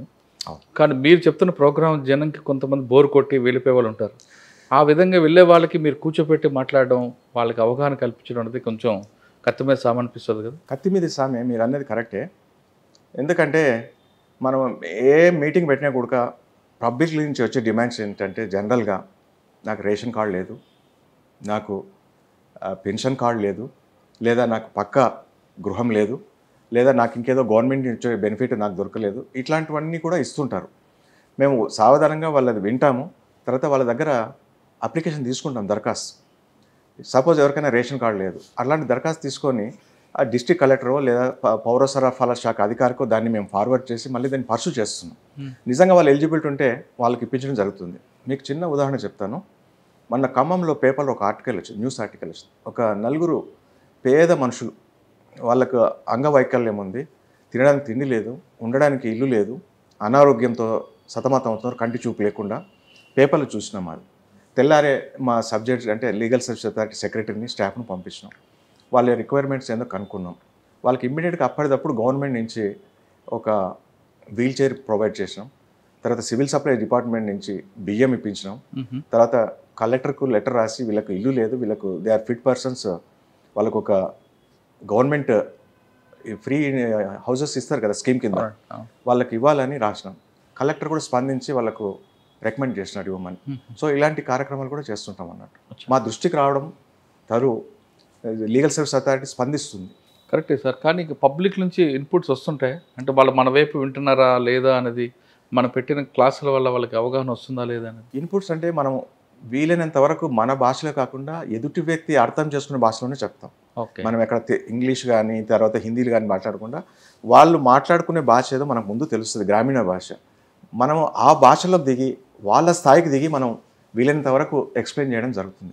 కాబట్టి వాళ్ళు చెప్పినంతసేపు చాలా శ్రద్ధగా ఆలకిస్తుంటారు. వాళ్ళు ముందే దరఖాస్తులు రాసుకుంటారు. ఇలా జడ్జి గారు వస్తున్నారంట, తర్వాత తహసీల్దార్ వస్తున్నాడు, ఆర్డీఓ వస్తున్నాడు, లేదా పోలీస్ ఇన్స్పెక్టర్ వస్తున్నాడు, లేదా డిఎస్పీ వస్తున్నారని వాళ్ళకు ముందే చెప్తాం మేము, ఇట్లా పోలీసు అందరు వస్తున్నారని. వాళ్ళకు ఉన్నటువంటి సమస్యలు ఏదైతుందో వాళ్ళు ఒక దరఖాస్తు రూపం కూడా మాకు తెచ్చిస్తారు. అవి మేము తీసుకొని ఏది కూడా మళ్ళీ మేము కూడా డస్ట్బిన్ లేము, ప్రతిదీ కూడా సార్ట్ అవుట్ చేసి మళ్ళీ మేము రికార్డులో నమోదు చేసుకుంటాం. చేసుకొని పోలీస్ డిపార్ట్మెంట్ ఉంటే పోలీస్ డిపార్ట్మెంట్ పంపిస్తాం, రెవెన్యూ ఉంటే రెవెన్యూ, ఎక్సైజ్ ఉంటే ఎక్సైజ్, ఆ సంబంధిత శాఖాదారులకు పంపించడమే కాకుండా మళ్ళీ దాన్ని పర్సూ చేస్తాం. కాబట్టి మీకు ఇంపాక్ట్ బాగానే కనిపిస్తుంది. కాబట్టి ఒకసారి పలానా విలేజ్లో ఒక్కరికి మేలు జరిగిన కొడుక ఈ మీటింగ్ ద్వారా ప్రజలకు ఏదో మేలు జరుగుతుంది, ఇన్స్టెంట్గా అక్కడికప్పుడు మనం శాంక్షన్ చేయకుండా కూడా రేపైనా జరుగుతున్నటువంటి నమ్మకం వాళ్ళకి కలుగుతుంది. కాబట్టి మనం మీటింగ్ పెడుతున్నామని చిన్న ప్రచారం చేసినా కూడా ప్రజలు పబ్లిక్ గ్యాదరింగ్ బాగానే జరుగుతుంది సార్. అటువంటి దీంట్లోనే చాలా మంది పబ్లిక్ ఇన్స్టెంట్ జస్టిస్ అడుగుతుంటారు, అప్పుడు ఇబ్బందులు వస్తుంటాయి. ఇన్స్టెంట్ జస్టిస్ అంటే జిందతిలస్ మాతో ఇక్కడ ఏమి అట్లాంటి మహత్యం ఏమి ఉండదు. జస్టిస్ ఇన్స్టెంట్ ఎప్పుడు కూడా ఉండదు, ఏదైనా కూడా ప్రొసీజర్ ప్రకారం జరగాల్సిందే. కరెక్టే. కానీ జనరల్ పబ్లిక్కి అది అవగాహన లేక అడుగుతుంటారు, సార్ నాకు అన్యాయం జరిగింది. కానీ వాళ్ళకి మనం అవగాహన కలిగించడానికి మనం ఎక్కడ సదస్సులు ఏర్పాటు చేస్తున్నాం. ఒకవేళ అడిగినచ్చు సార్ నాకు ఇమీడియట్గా వాడిని ఊరి తీయాలంటారు. ఏదైనా కేసు ఊళ్ళో జరిగినప్పుడు వాడిని మాకు అప్పచెప్పండి, మేము రాళ్ళతో కొడతాం లేదా కట్టెలతో కొట్టి చంపుతాం అంటారు. ఆ ఆవేశం ఉంటుంది, అది మనం సహజంగా అర్థం చేసుకోవచ్చు. కానీ అప్పుడే వాళ్ళ ఆవేశాన్ని తగ్గించి ఉన్న పరిస్థితులను వాళ్ళకి ఎక్స్ప్లెయిన్ చేసినప్పుడు వాళ్ళు కన్విన్స్ అవుతారు. సార్ మీరు కాలేజెస్కి వెళ్తుంటారు, గ్రామీణ ప్రాంతాల్లో అంటే ఓకే, ఇంజనీరింగ్ కాలేజ్కి వెళ్ళి ర్యాగింగ్ పట్ల భూతం ఎలాగ వస్తుందో వాళ్ళకి అవగాహన కల్పిస్తుంటారు. మీరు ఉన్నంత వరకునే సీరియస్గా ఉంటున్నారా, లేదు తర్వాత కూడా దాని ఇంపాక్ట్ కనిపిస్తుందంట, చేంజెస్ వచ్చిందంట? లేదండి, మేము మీటింగ్ పెట్టినామంటే లీగల్ సర్వీస్ అథారిటీ నుంచి ఈవెన్ అర్బన్ ఏరియాలో సిటీస్లో కూడా కాలేజీలలో మీటింగ్ పెట్టినంటే దాని ఇంపాక్ట్ చాలా ఉంటుంది. అంటే వాళ్ళకు సరిగా మనం ఒక అథారిటేటివ్గా వాళ్ళకి చెప్తున్నాం. మనం ఒక కోర్టు నుంచి ఒక జడ్జి వచ్చినాడంటే ప్రజలకు జడ్జి వచ్చినట్టే దాని ఇంపాక్ట్ చాలా ఉంటుంది. ఎందుకంటే ప్రజలకు ఉన్నటువంటి భావన ఏంటి, జడ్జి అంటే కోర్టులోనే ఉంటాడు, 4 గోడల మధ్యన ఉంటాడు, ఎవరికి కనపడినటువంటి ఒక భావన ఉంది. అటువంటిది ఒక జడ్జి ఇవాళ ప్రజల మధ్యలోకి వెళ్తున్నాడు లేదా విద్యార్థుల మధ్యలోకి వెళ్తున్నాడు, వెళ్ళి వాటికి న్యాయ విజ్ఞానాన్ని లీగల్ లిటరసీ క్యాంప్స్ ద్వారా వాళ్ళకి విజ్ఞానాన్ని అందిస్తున్నాడు. కాబట్టి అక్కడ ఉన్నటువంటి ఆ జడ్జి అనేటువంటి గౌరవం కొద్దో లేకుంటే ఆ సబ్జెక్ట్ తెలుసుకోవాలనేటువంటి కుతూహలంతోనే మంచి రెస్పాన్స్ ఉంటుంది విద్యార్థులు. ఈవెన్ రూరల్ ఏరియాలో కాకుండా సిటీస్లో కూడా మంచి రెస్పాన్స్ ఉంటుంది. తర్వాత సార్ లోక్ అదాలత్ చూద్దాం. చిన్న చిన్న కేసుల్లోనే పెద్ద ఇష్యూ చేసుకుంటారు. ఈ పెట్టి కేసులు కనిపించినప్పుడు మీకు ఏమనిపిస్తుంటుంది అంటే వాళ్ళు ఎలాగో దాన్ని షార్ట్అవుట్ చేస్తుంటారు? ఇప్పుడు ఏ గ్రామమైనా చల్లగా ఉండాలి, అభివృద్ధి చెందాలంటే అక్కడ ఉన్నటువంటి ప్రజలు ప్రశాంతంగా జీవించాలి. ఫస్ట్ ఆఫ్ ఆల్ ఆ ప్రజలలో ఏదైనా అక్కడ ఉన్నటువంటి చిన్న గ్రామాలు ఏ చిన్న గొడవ అయినా కూడా ఆ పల్లెటూరులో అశాంతి అనేది నెలకొంటాయి. ఒక చిన్న కొట్లాట నుంచి మరొక కొట్లాటకు దారితీసే అవకాశాలు ఉంటాయి, ఆవేశం కొద్దీ, క్షణిక ఆవేశం కొద్దీ. అందుకని మనం గౌరవనీయులైనటువంటి సుప్రీంకోర్టు మరియు మన రాష్ట్ర ఉన్నత న్యాయస్థానం యొక్క ఆదేశాల ద్వారా మనం లోకాలతోనేటువంటి నిర్వర్తిస్తున్నాం. ఈ పెట్టి కేసులు ఏవైతే ఉన్నాయో అంటే వాటిని కాంపౌండబుల్ కేసులు అంటారు, రాజీ కుదుర్చుకోదగ్గ కేసులు అంటారు. అలాంటి కేసులన్నింటిని కూడా గుర్తించి ఆ కక్షిదారులను ఆ లోకాలకు పిలిపించి రాజీ మార్గం చేసి వాళ్ళ యొక్క కేసును కాంప్రమైజ్ చేయడం జరుగుతుంది. ఈ ప్రక్రియలో ఎవరి మీద ఎలాంటి ఒత్తిడి కానీ బలవంతం కానీ చేయడం జరగదు. వాళ్ళను మనస్ఫూర్తిగా ఒప్పించిన తర్వాతనే, వాళ్ళు ఒప్పుకున్న తర్వాతనే అట్లాంటి కేసును రాజీ చేస్తాం. ఈ రాజీ చేయడం వలన అనేక ప్రయోజనాలు ఉన్నాయి. ముఖ్యంగా మళ్ళీ వాళ్ళిద్దరి మధ్యన ఒక సుహృద్భావమైనటువంటి వాతావరణం ఏర్పడుతుంది, ఫ్రెండ్లీ అట్మాస్ఫియర్ క్రియేట్ అవుతుంది. తర్వాత లోకాలతో కేసు వాళ్ళు రాజీ చేసుకుంటే ఒకరు ఓడినట్టు కాదు, ఒకరు గెలిచినట్టు కాదు, ఇద్దరు గెలిచినట్టే. అదే రెగ్యులర్ ప్రాసెస్లో కేసు నడిపించుకున్నట్టయితే అందులో ఒకరు గెలుస్తారు, ఒకరు ఓడతారు. మళ్ళీ అప్పుడు గెలిచినప్పుడు ఓడిపోయిన ఒక రకమైనటువంటి వైషమ్యాలు, ఫీలింగ్స్ అనేటువంటి ఏర్పడతాయి. కాబట్టి అలాంటివి ఉండకూడదు మనుషుల మధ్యన. అంటే లోకాలత అనేటువంటిది చాలా పవర్ఫుల్ సోర్స్ అన్నట్టు. దీని ద్వారా చూస్తే మళ్ళీ పాత రిలేషన్ అనేటువంటి రిస్టోర్ అవుతుంది, ఇద్దరు గెలిచినట్టే. సో ఈ రకంగా ఇద్దరు హ్యాపీగా ఉంటారు అన్నట్టు. సార్ చాలా మీరు జైల్స్కి వెళ్తుంటారు. అవును. జైల్స్కి వెళ్ళిన తర్వాత అక్కడ ఉన్న కేసులు అప్పటికప్పుడు షార్ట్ అవుట్ చేస్తుంటారు. కానీ ప్రతి ఒక్క ఖైదీ కూడా నేను నేరం చేయలేదు, నా మీద అన్యాయంగా అక్రమంగా పెట్టారని చెప్పడం అనేది మీకు కనిపిస్తుంటుంది, వినిపిస్తుంటుంది. నిజమేనంటారు అవన్నీ? నేర న్యాయ వ్యవస్థ ఉంటుందంటే unless until guilt is proved is innocent. So అది ఆ బెనిఫిట్ అనేది ఉంది. ఎవరు కూడా నేను నేరం చేసినానని ఒప్పుకోడు. సరే, జైలు అదాలతులు మీరు అన్నట్టుగా ప్రతి జైల్లో కూడా పీరియాడికల్గా జైలు అదాలతులు నిర్వహిస్తుంటాం. ఆ జైలు అదాలతులు అంటే అక్కడ వాడు అడ్మిట్ చేస్తాడు, అవును సార్ ఈ కేసు నేను చేశాను, ఈ దొంగతనం చేశాను, నాకు తప్పైంది, నాకు తక్కువ శిక్ష అయ్యిందని వాడు 2 చేతులు జోడించి వేడుకుంటాడు. ఓకే. సరే, అతను చేసిన నేరం తీవ్రతను బట్టి, అతని యొక్క వయసును బట్టి, అతను ఎన్ని కేసుల్లో ఇన్వాల్వ్మెంట్ ఏమైనా, ఇంకా ఇది కాకుండా ఇంకేమైనా కేసులు ఇన్వాల్వ్మెంట్ ఉంది, ఇవన్నీ పరిశీలించి వీలైనంత వరకు తక్కువ శిక్ష వేసి అతనికి ఆ కేసు నుంచి విముక్తి చేయడం జరుగుతుంది అన్నట్టు. అదే హ్యాబిచువల్ అఫెండర్ వచ్చాడు. హ్యాబిచువల్ అఫెండర్ ఉంటే మనం కూడా కోర్టుకు కూడా ఒప్పుకోవు. ఎందుకంటే హ్యాబిచువల్ అఫెండర్ వస్తే ఇమ్మీడియట్గా వాడు ఒప్పుకుంటాడు, కేసు ఏదో ఫైన్ వేస్తాడు. అప్పుడు ఒప్పుకుంటా కూడా బాబు నీకు ఈ శిక్షకు మ్యాక్సిమం పనిష్మెంట్ 3 ఏళ్ళు ఉంది, మరి ఏం చెప్తావు, 3 ఏళ్ళు ఏమంటావు? వాడు ఒప్పుకోడు 3 ఏళ్ళు అంటే.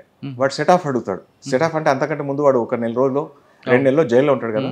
ఆ జైల్లో ఉన్న కాలానికి ఈ శిక్షకు సరిసమానంగా ఏమని అంటాడు. అప్పుడు నేను ఒప్పుకుంటా అంటాడు. దానికి మనం కూడా అంగీకరించాం హ్యాబిచువల్ అఫెండర్ విషయంలో. ఏదో ఫస్ట్ టైం వచ్చినప్పుడు తెలిసి తెలియక చేసిన నేరస్తులకు సెటప్ చేసి వదిలేసేటువంటి సందర్భాలు ఉంటాయి. కానీ చిన్నపిల్లల పట్ల కానీ మహిళల పట్ల నేరాలు చేసి జైలుకి వచ్చిన తర్వాత మీరు ఎదురైతే తప్పై క్షమించండి అంటే మీరు ఇప్పుడు పోక్సో చట్టం తీసుకొచ్చింది, చాలా సీరియస్ అఫెన్సెస్ అందులో. కాబట్టి అట్లాంటి సీరియస్ అఫెన్సెస్ ఉన్న వాటిలో ఈ అడ్మిషన్స్ ఉన్నావు. ఒకవేళ అతను కేసు ఒప్పుకున్నా కూడా బాబు నీకు మ్యాక్సిమం పనిష్మెంట్ ఉందంటే ఎవరు కూడా ఒప్పుకోరు.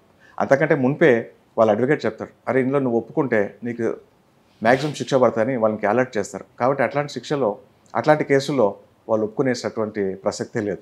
సార్, జైల్లోకి వెళ్ళినప్పుడు పెక్యులర్ కేసు అని కనబడిందండి మీకు? నేను సూర్యాపేటలో పనిచేస్తున్నప్పుడు కోర్టు పక్కనే జైలు ఉంటుంది.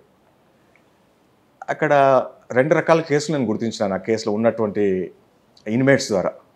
ఒకటి నెంబర్ 1 గంజాయి కేసులు ఉన్నాయి, గంజాయి కేసులో పట్టుబడినటువంటి ముద్దాయిలు. రెండోది ఇంతకుముందు మనం అనుకున్నట్టు పోక్సో కేసులు ఉన్నారు. అయితే గంజాయి కేసులో ఉన్న వాళ్ళు 2 రకాలు ఉన్నారు. ఒకడు ఆ గంజాయి తాగడం తినడానికి అలవాటు బానిసైన వాళ్ళు కొంతమంది ఉన్నారు. గంజాయి ద్వారా ఆదాయం సంపాదించుకునే వాళ్ళు 2 రకాలు ఉన్నారు. సరే, ఆదాయం సంపాదించుకొని కంట్రోల్ చేస్తాం, కానీ గంజాయిని తాగేవాడిని తినేవాడిని కంట్రోల్ చేయడం కష్టం. నేను అక్కడ పోతే జైలర్ నాకు ఒకటే మాట చెప్పినాడు, సార్ లోపలికి ఉన్నాం కానీ వీళ్ళని గంజాయి తాగలేకుండా కంట్రోల్ చేయడం కష్టంగా ఉందన్నాడు. ఎట్లా పాసిబుల్, మీరు 4 రోజుల మధ్య ఉంటారు, గంజాయి లోపలికి ఎట్లా వచ్చే అవకాశం ఉంటుందన్న. పైన కోర్టు ఉంటుంది, కోర్టు పక్కన ఒక చిన్న కిటికీ ఉంటుంది. ఆ కిటికీలు దాని నుంచి వాని ఫ్రెండో ఎవడో వాని రిలేటివ్ ఎవడో ఒక పేపర్లు దాన్ని ప్యాక్ చేసి దానికి ఒక రాయి తాడుతో చుట్టి ఆ కిటికీలో నుంచి వేస్తే ఆ జైలు కాంపౌండ్లో పడుతుంది. వాడు వచ్చి అది తీసుకుంటాడు. సో నాకు అది తెలుసాక నేను ఏం చేసినాను, నేను నా కిటికీ దగ్గర ఒక కానిస్టేబుల్ మఫ్లీలో పెట్టినాను నిఘా. అంతేకాకుండా వాళ్ళందరినీ సమావేశం ఏర్పరిచినాను జైల్లో. ఏర్పరిచి వాళ్ళకి దాని కాన్సిక్వెన్స్ చెప్పినాను. మీరు గిన రేపటి నుంచి ఎవడన్నా అందులో పొట్లం పడితే కాన్సిక్వెన్స్ చాలా తీవ్రంగా ఉంటాయి. మీకు జైలుకు బెయిల్ మీద వచ్చేటప్పుడు కూడా బెయిల్ రాకుండా అవుతుంది. నాకు జైలర్ ప్రతిరోజు రిపోర్ట్ పంపిస్తాడు, ఏ గంజాయి వచ్చింది, ఎన్ని పొట్లాలు వచ్చినాయి, ఎవరికి వచ్చిందని అని నేను కాషన్ ఇచ్చినాను. సరే సార్ ఇప్పటి నుంచి తీసుకోము తాగము తప్పైందని ఒప్పుకున్నారు. సరే, 1 month గ్యాప్ ఇచ్చి మళ్ళీ వెళ్ళినాను.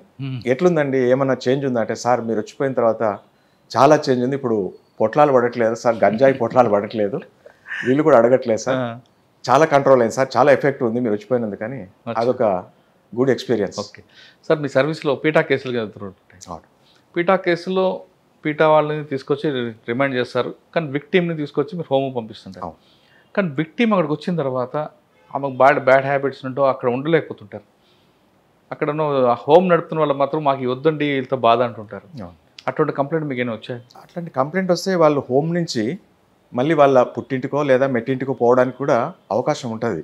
వాళ్ళు పిటిషన్ వేసుకుంటారు ఆ కన్సర్న్డ్ కోర్టు ముందల, లేదా పీటా కేసు ఎక్కడైతే ఉందో ఆ విక్టిమ్ వాళ్ళు ఒక పిటిషన్ వేసుకుంటారు. లేదా వాళ్ళ బంధువులు కానీ తల్లిదండ్రులు కానీ భర్త కానీ తనకు సంబంధించిన వాళ్ళు పిటిషన్ వేసుకుంటారు. దాని నుంచి వాళ్ళు ఉండేటటువంటి హోమ్ నుంచి ఒక రిపోర్ట్ తెప్పించుకుంటాము. అంతేకాకుండా డిస్ట్రిక్ట్ ప్రొబేషనరీ ఆఫీసర్ ఉంటాడు, ఆయన ద్వారా కూడా ఒక రిపోర్ట్ తెప్పించుకుంటాం. ఆ 2 రిపోర్ట్లు తెప్పించుకున్నాక ఆ కేసు పూర్వాపరాన్ని పరిశీలించి ఆ కోర్టుకు సాటిస్ఫాక్షన్ అనిపిస్తే వాళ్ళ బంధువులను అప్పగిస్తాం.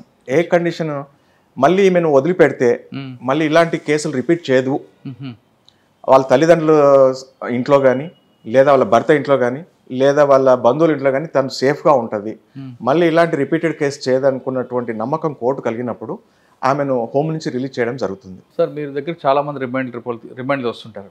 మీరు ఏ రిమైండ్ రిపోర్ట్ చదివిన తర్వాత కూడా కరెక్ట్ అనిపిస్తే మీరు రిమైండ్ చేస్తారు, లేదంటే రిమైండ్ రిజెక్ట్ చేసే కేసులు ఉన్నాయి? ఇక్కడ మనం మెకానికల్గా చేసే పని కాదు, జడ్జి అనేది అక్కడ మైండ్ అప్లై చేయాలి.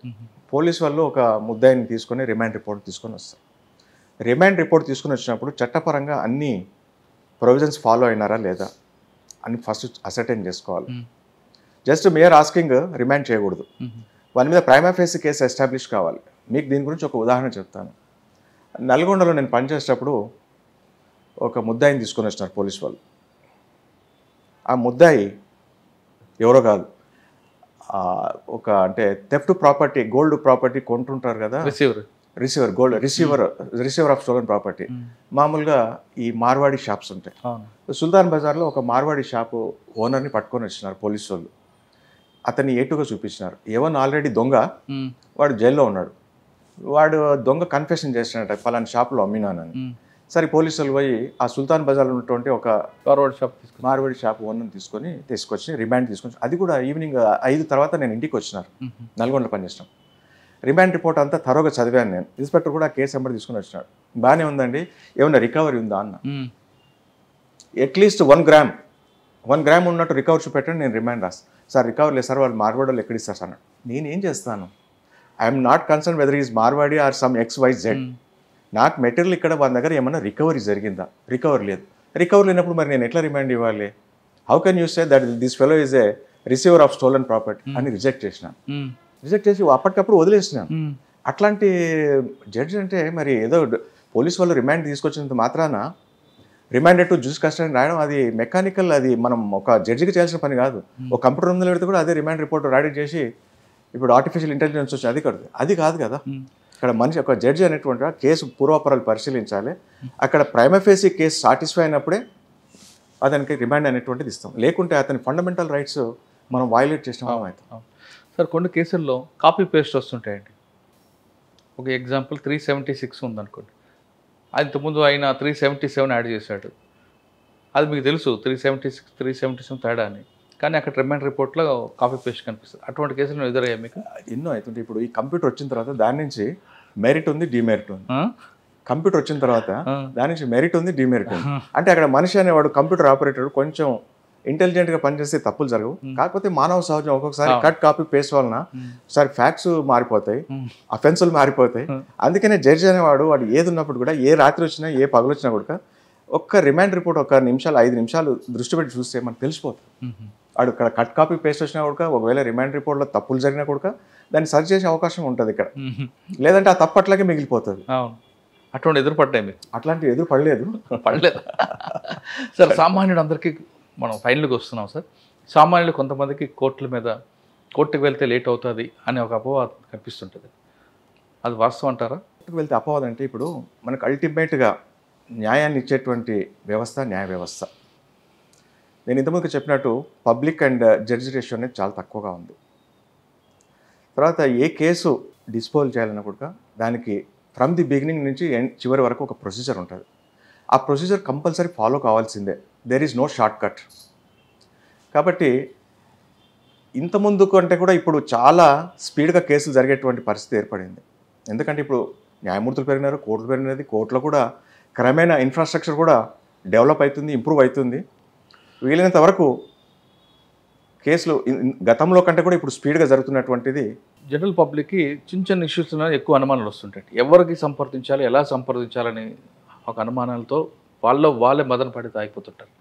ముందుగా ఇంటి పక్కన పంచాయతీ, నల్లా పంచాయతీ, ఇద్దరి మధ్యన తిట్టుకొని అది క్రమేపీ ఆడవాళ్ళ పంచాయతీ మగవాళ్ళకి వెళ్తే తర్వాత అది ఫైటింగ్గా మారిపోతుంటుంది.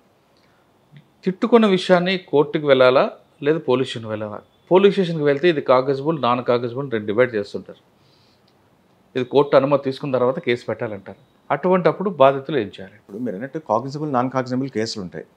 ఏ అఫెన్స్ని కూడా ఆ బాధితుడు పోలీస్ స్టేషన్ను చేరుకోవచ్చు. కాగ్నిజబుల్, నాన్ కాగ్నిజబుల్ అనేది ఆ పబ్లిక్ తెలియదు, ఆ లిటిగెంట్కి తెలియదు. అయితే కాగ్జబుల్ నాన్ కాగ్జబుల్ తేడాలో వాళ్ళు పర్మిషన్ తీసుకోవాల్సిన పని లేదు కక్షిదారులు. తర్వాత పోలీసు వాళ్ళు ఒక ప్రాపర్ ఫామ్ ద్వారా కోర్టును అప్రోచించి సార్ ఇది నాన్ కాగ్నిజబుల్ కేసు, నాకు ఇన్వెస్టిగేషన్ చేయడానికి పర్మిషన్ ఇవ్వండి అని పర్మిషన్ తీసుకుంటాడు. జనరల్గా కోర్టు నాన్ కాగ్నిజబుల్ కేసులో పర్మిషన్ ఇస్తుంది. ఆ పర్మిషన్ ఇచ్చే లోపల ఏం చేస్తారంటే ఆ స్టేషన్ హౌస్ అధికారి SHO అంటాము, జనరల్ డైరీలో ఎంట్రీ చేసుకుంటాడు. ఆ ఇన్ఫర్మేషన్ ఎంత వచ్చిందో జనరల్ డైరీలో రాసుకుంటాడు. జనరల్ డైరీలో రాసుకొని కోర్టు ద్వారా పర్మిషన్ తీసుకొని కేసును ఛార్జ్షీట్ ఫైల్ చేయడం కానీ లేదా లోకాల్కి రెఫర్ చేయడం కానీ జరుగుతుంది. ఓకే. అంతేకాకుండా మీరు అన్నట్టుగా లీగల్ అవేర్నెస్ తక్కువ ఉన్నప్పుడు పబ్లిక్ పోలీస్ స్టేషన్ అని అప్రోచ్ కావచ్చు, లేదా ప్రతి కోర్టు ఆవరణలో తాలూకా కోర్టులో కూడా లీగల్ సర్వీస్ అథారిటీకి సంబంధించినటువంటి ఒక ఆఫీస్ ఉంటుంది. నేరుగా ప్రజలు అక్కడికి సంప్రదించవచ్చు. వాళ్ళు సంప్రదిస్తే అక్కడ వాళ్ళకు సరైనటువంటి గైడెన్స్ ఇవ్వడం జరుగుతుంది. అక్కడ ఉన్నటువంటి జడ్జి కానీ లేదా అక్కడ ఉన్నటువంటి లీగల్ ఎయిడ్ కౌన్సిల్స్ అని ఉన్నారు ఇప్పుడు. అక్కడ ఉన్నటువంటి స్టాఫ్ కానీ లీగల్ ఎయిడ్ కౌన్సిల్స్ కానీ లేదా ప్రతి శనివారం జడ్జి అక్కడ కూర్చుంటాడు. ఆ జడ్జిని అప్రోచ్ అయితే సార్ మాకు ఈ సమస్య ఉంది, మాకు అడ్వైస్ కావాలి, మేము ఎక్కడ అప్రోచ్ కావాలంటే వాళ్ళకి సరైనటువంటి గైడెన్స్ ఇవ్వడం కూడా జరుగుతుంది. అంటే పోలీసులను రిజెక్ట్ చేసినా కోర్టుకి రావచ్చు. ఇప్పుడు అన్ని కేసుల్లో కూడా పోలీసులు FIR చేయరు అనుకుందాం. దానికి రెండో మార్గంగా రిజిస్టర్డ్ పోస్ట్ ద్వారా సూపరింటెండెంట్ ఆఫ్ పోలీస్కు ఒక కాపీ మార్క్ చేస్తూ SHకు పంపిస్తాం. అప్పుడు కూడా కాలేదనుకున్నప్పుడు ఆ వ్యక్తి ఎవరైతే బాధితున్నాడో విక్టిము కోర్టును మేజిస్ట్రేట్ కోర్టును సంప్రదించి ప్రైవేట్ కంప్లైంట్ ఫైల్ చేసుకునే వెసులుబాటు ఉంది. సార్ మరొక విషయం, కొంతమంది ఇల్లు అద్దెకిస్తారు, షాపులు అద్దెకిస్తారు, దాని మీదే వాళ్ళు బతుకుతుంటారు. ఖాళీ చేయమంటే ఖాళీ చేయరు. పోలీస్ స్టేషన్ పోతే సివిల్ మ్యాటర్ కోర్టుకు పంపమంటారు. కోర్టుకు వెళ్తే ఆలస్యం అవుతుందని కొంతమంది కోర్టుకు వెళ్ళరు. ఇక్కడ థర్డ్ పార్టీకి ఎంటర్ అవుతారు. ఏ రౌడీ షెటరో ఏ పొలిటీషియన్ సెటిల్మెంట్ చేస్తుంటాడు. ఇద్దరు పక్కన డబ్బులు తినేసి వాళ్ళు హ్యాపీగా ఉంటాడు. అటువంటి సమస్య సామాన్యుడికి వచ్చినప్పుడు ఏం చేయాలంటారు? ఇది నిజంగా మీరు అన్నట్టు సివిల్ మ్యాటర్ అన్నప్పుడు సివిల్ కోర్టు గడప తొక్కాల్సిందే. సివిల్ కోర్టు అతను ఆ ల్యాండ్ లార్డ్ ఎవరైతే ఉంటారో ఇంటి ఓనరు, సార్ అతను నేను రెంట్కి ఇచ్చినాను, ఖాళీ చేస్తలేడు, లేదా నాకు కిరాయి కడతలేడు, లేదా నాకు ఇబ్బంది కలిగిస్తున్నాడు, లేదా నా అవసరం ఉంది, సార్ ఒక్కొక్క కేసు ఒక్కొక్క తీరుగా ఉంటుంది. అతను సివిల్ కోర్టును అప్రోచ్ కావచ్చు. సరే మరి సివిల్ కోర్టును అప్రోచ్ అయితే మీరు అన్నట్టు సార్ ఎన్నేళ్ళు పడుతుందో తెలియదు, వాడు రెంట్ కూడా ఇస్తలేడు అన్నప్పుడు ఒక మధ్యంతర పిటిషన్ వేసుకోవచ్చు. నాకు రెంట్ నెలకు ఒక 6,000 రూపాయలు ఉంది, అతను ఇస్తలేడు, నాకు రెంట్ ఇప్పించండి అని ఒక మధ్యంతర పిటిషన్ వేస్తాడు. అది ఇమీడియట్గా డిస్పోజల్ అవుతుంది. వానికి ఆ కిరాయిదారికి ఎవరైతే ఉన్నదో కోర్టు డైరెక్షన్ ఇస్తుంది, బాబు నువ్వు నెలకు 6,000 అంటున్నావు, ఆయన 6,000 అంటున్నావు, నువ్వు 4,000 అంటున్నావు కదా, మీ ఇద్దరి మధ్యన 2,000 ఉంది, సరే 4,000 రూపాయలు అయితే ప్రస్తుతానికి కట్టేసాయి, ఆ పాత అరియర్స్ కూడా ఏవైతే ఉంటాయో అవన్నీ కట్టేసాయని ఒక ఆర్డర్ ఇస్తాం. అది కడితే ఆ కేసు ఉన్నంత వరకు అతను ఇంట్లో ఉండొచ్చు. ఒకవేళ అతను ఆర్డర్ను ధిక్కరించిన అనుకోండి, అతని యొక్క కేసును కొట్లాడేటువంటి లేదా డిఫెన్స్ అనేటువంటి స్ట్రైక్ ఆఫ్ చేసే అధికారం కోర్టుకుంది. ఓకే. అతను ఇంకా కేసు కంటెస్ట్ చేయడానికి వీలు లేదు. నువ్వు ఎప్పుడైతే కోర్టు ఆర్డర్ను ధిక్కరించినావో నీ డిఫెన్స్ అనేది స్ట్రైక్ ఆఫ్ అయిపోతుంది. ఇక నీ కోర్టులో నువ్వు మళ్ళీ రిటర్న్ స్టేట్మెంట్ వేసుకొని మళ్ళీ నువ్వు సాక్ష్యాలు పెట్టుకొని కేసు నడిపించుకున్నటువంటి నీ అధికారాన్ని కోల్పోతావు. కాబట్టి ఆ ప్రొవిజన్ ద్వారా ఆ మధ్యంతర ఆర్డర్ ద్వారా ఎవరైతే ల్యాండ్ లార్డ్స్ ఉన్నారో వాళ్ళకు ఉపశమనం కలుగుతుంది. ఓకే. అంటే థర్డ్ పార్టీకి ఎంటర్ కాకుండా కోర్టుకి వస్తే ఈ బెనిఫిట్ ఉంటుంది. థర్డ్ పార్టీ ఎంటర్ కాకూడదు. థర్డ్ పార్టీ ఎంటర్కి పోతే చాలా తప్పది. అది న్యాయ వ్యవస్థ చేయాల్సినటువంటి పని. అది పోలీసులు కానీ లేదా థర్డ్ పార్టీ కానీ లేదా అన్సోషల్ ఎలిమెంట్ చేయాల్సినటువంటి పని కాదు. వాళ్ళను అప్రోచ్ అయినట్లయితే ప్రజలకు చాలా అన్యాయం జరుగుతుంది. సార్ కొంతమంది చిట్టీలు ఉంటాయండి, ఇంటి పక్కన మాట్లాడుకుంటారు, అంతవరకు ఫ్రెండ్షిప్ ఉంటుంది, చిట్టీలు కట్టుకుంటారు, దానికి ఎలాంటి ఎవిడెన్స్ ఉండదు. వన్ ఆఫ్ ద డే ఆమె ఎస్కేప్ అవుతుంది. వాళ్ళు ఎవరికి అప్రూవ్ చేయాలి? పోలీస్ స్టేషన్కి వెళ్తే సేమ్ సివిల్ మ్యాటర్ అని వస్తుంది. దానికి ప్రత్యేకమైన చట్టం ఉంది. ఇప్పుడు డిపార్చర్స్ ప్రొటెక్షన్ యాక్ట్ అని ఉంది, చాలా పవర్ఫుల్ చట్టం అది. ఇప్పుడు అది సివిల్ మ్యాటర్ కాదు. అది చిట్టీలు మీరు అన్నట్టుగా అన్అఫిషియల్ చిట్టీలు రన్ చేస్తుంటారు, లేకుంటే ఈ మనీ సర్క్యులేషన్ స్కీమ్స్ ఉంటాయి. ఇంత నువ్వు డబ్బు కట్టించి నువ్వు ఇంకొకరిని మళ్ళీ జాయిన్ చేపిస్తే నీకు ఇంత బెనిఫిట్స్. మైక్రో ఫైనాన్స్ అనలేం, కానీ ఆ ఇన్వెస్ట్మెంట్స్ పెడుతూ ఉంటారు. ఫస్ట్ స్టార్టింగ్లో వాళ్ళకి రిటర్న్స్ వస్తుంటాయి, తర్వాత రిటర్న్స్ రాకుండా కంపెనీ వాడు ఎవరైతే ఆర్గనైజ్ ఉంటారో వాడు చేతులు వేస్తారు. అప్పుడు వాళ్ళకి డిపాజిటర్స్ ప్రొటెక్షన్ యాక్ట్ అనేది ఉంది. వాళ్ళు పోలీస్ అప్రోచ్ కావచ్చు, పోలీస్ FIR చేస్తుంది, అప్పుడు క్రిమినల్ కేసు అవుతుంది. అలాంటి కేసులు చాలా నడుస్తున్నాయి ఇప్పుడు. సరే, నెక్స్ట్ అత్తామామ కోడలు వేధిస్తుందని అత్తమామ, ఇది అత్తమామను వేధిస్తున్న కోడలు వైపు నుంచి ఏం చేయాలి, అత్త వైపు నుంచి ఏం చేయాలి? భర్త ఏమంటున్నాడు? భర్త అటు ఇటు కాకుండా ఉంటాడు కదా, తల్లిదండ్రులకు చెప్పలేడు, ఇటు భార్యకి చెప్పలేడు. భర్త అందులో ఇంపార్టెంట్ రోల్. సరే, అత్తమామ వేధిస్తున్నారని కోడలు ఎవరికి చెప్పాలి? పోలీస్ స్టేషన్కి వెళ్తే అదొక కేసు, లేదు భర్తకు చెప్తే అటు అమ్మని కాదనలేడు, భార్యని కాదనలేడు. ఇప్పుడు నిజంగా ఆమె వేధించబడుతుంది ఒక కోడలు అత్తమామలు అంటే ఇట్ ఈస్ డెఫినెట్లీ వేధింపుల కేసు కిందకి వస్తుంది. అంటే 498 IPC, ఇంతకుముందుకు IPC, ఇప్పుడు కొత్త చట్టం వచ్చింది అనుకోండి BNS. ఆ వేధింపుల చట్టం కిందకి వస్తుంది. ఆమె నిస్సందేహంగా పోలీస్ స్టేషన్ అప్రోచ్ కావచ్చు, నిజంగా ఆమెకు వేధిస్తున్నట్లయితే. ఓకే సార్, అటువంటి కేసుల్లో కోడలు తన ఉద్యోగంలో వచ్చిన జీతంతో ఇల్లు కొనుక్కుంది, మెయింటెనెన్స్ కింద ఈఎంఐ ఆమె కట్టుకుంది ఆమె శాలరీ నుంచి. ఇంట్లో అత్త మామ, అత్త భర్త అందరూ ఉంటారు. వన్ ఫైన్ డే ఇద్దరు మంది డిస్ప్యూట్ వచ్చి కోడలు ఇంటి నుంచి వెళ్ళిపోతుంది. కానీ ఈఎంఐ మాత్రం ఈమె శాలరీ నుంచి కట్ అవుతుంది. భర్త ఇంటి నుంచి ఖాళీ చేయడు, అత్త మామ ఇంటి నుంచి పోరు. అటువంటి కోడల పరిస్థితి ఏం చేయాలి? కోర్టును అప్రోచ్ కావాల్సిందే. కానీ ఈలోగా శాలరీ కట్ అవుతుంటుంది కదా అమ్మాయి. శాలరీ కట్ అయినా ఆమె ఇంటి ఓనర్షిప్ ఆమెకే ఉంటుంది కదా. ఇంటి ఓనర్ కోడలే ఉంటుంది. ఆమె తన లోన్ పెట్టి తన సేవింగ్స్ పెట్టి ఇల్లు కొన్నది. ఇల్లు కొన్నప్పుడు ఆమె లోన్ తీసుకున్నది. లోన్ తీసుకున్నప్పుడు న్యాచురల్గా ఇన్స్టాల్మెంట్ కట్ అవుతుంది. అయినంత మాత్రాన ఆమె ఓనర్షిప్ అయితే ఎక్కడ పోదు కదా. ప్రజెంట్ అయితే వాళ్ళు ఉండాల్సిందంటారా? అంటే కోర్టు ద్వారా వాళ్ళని ఖాళీ చేయించాలి. ఈమె చట్టాన్ని పొజిషన్లో ఆ ముందు కాబట్టి మేము ఖాళీ చేయించలేమని పోలీసులు అంటుంటారు. పోలీసుల కేసు కాదు ఇది. ఇది సివిల్ కోర్టుకు పోవాల్సిన కేసు ఇది. తర్వాత తను ఆ కోడలు అవుతుందో ఆమె చట్టాన్ని తన చేతిలోకి తీసుకోలేదు. తీసుకొని ఫైన్ మార్నింగో లేదా నైటో అత్తమామని తీసి ఏదో ఫోర్స్ ఉపయోగించి బయటపడేసే ఛాన్స్ ఉండదు, అవకాశం ఉండదు. వాళ్ళని చట్టపరంగానే ఖాళీ చేయించాలి.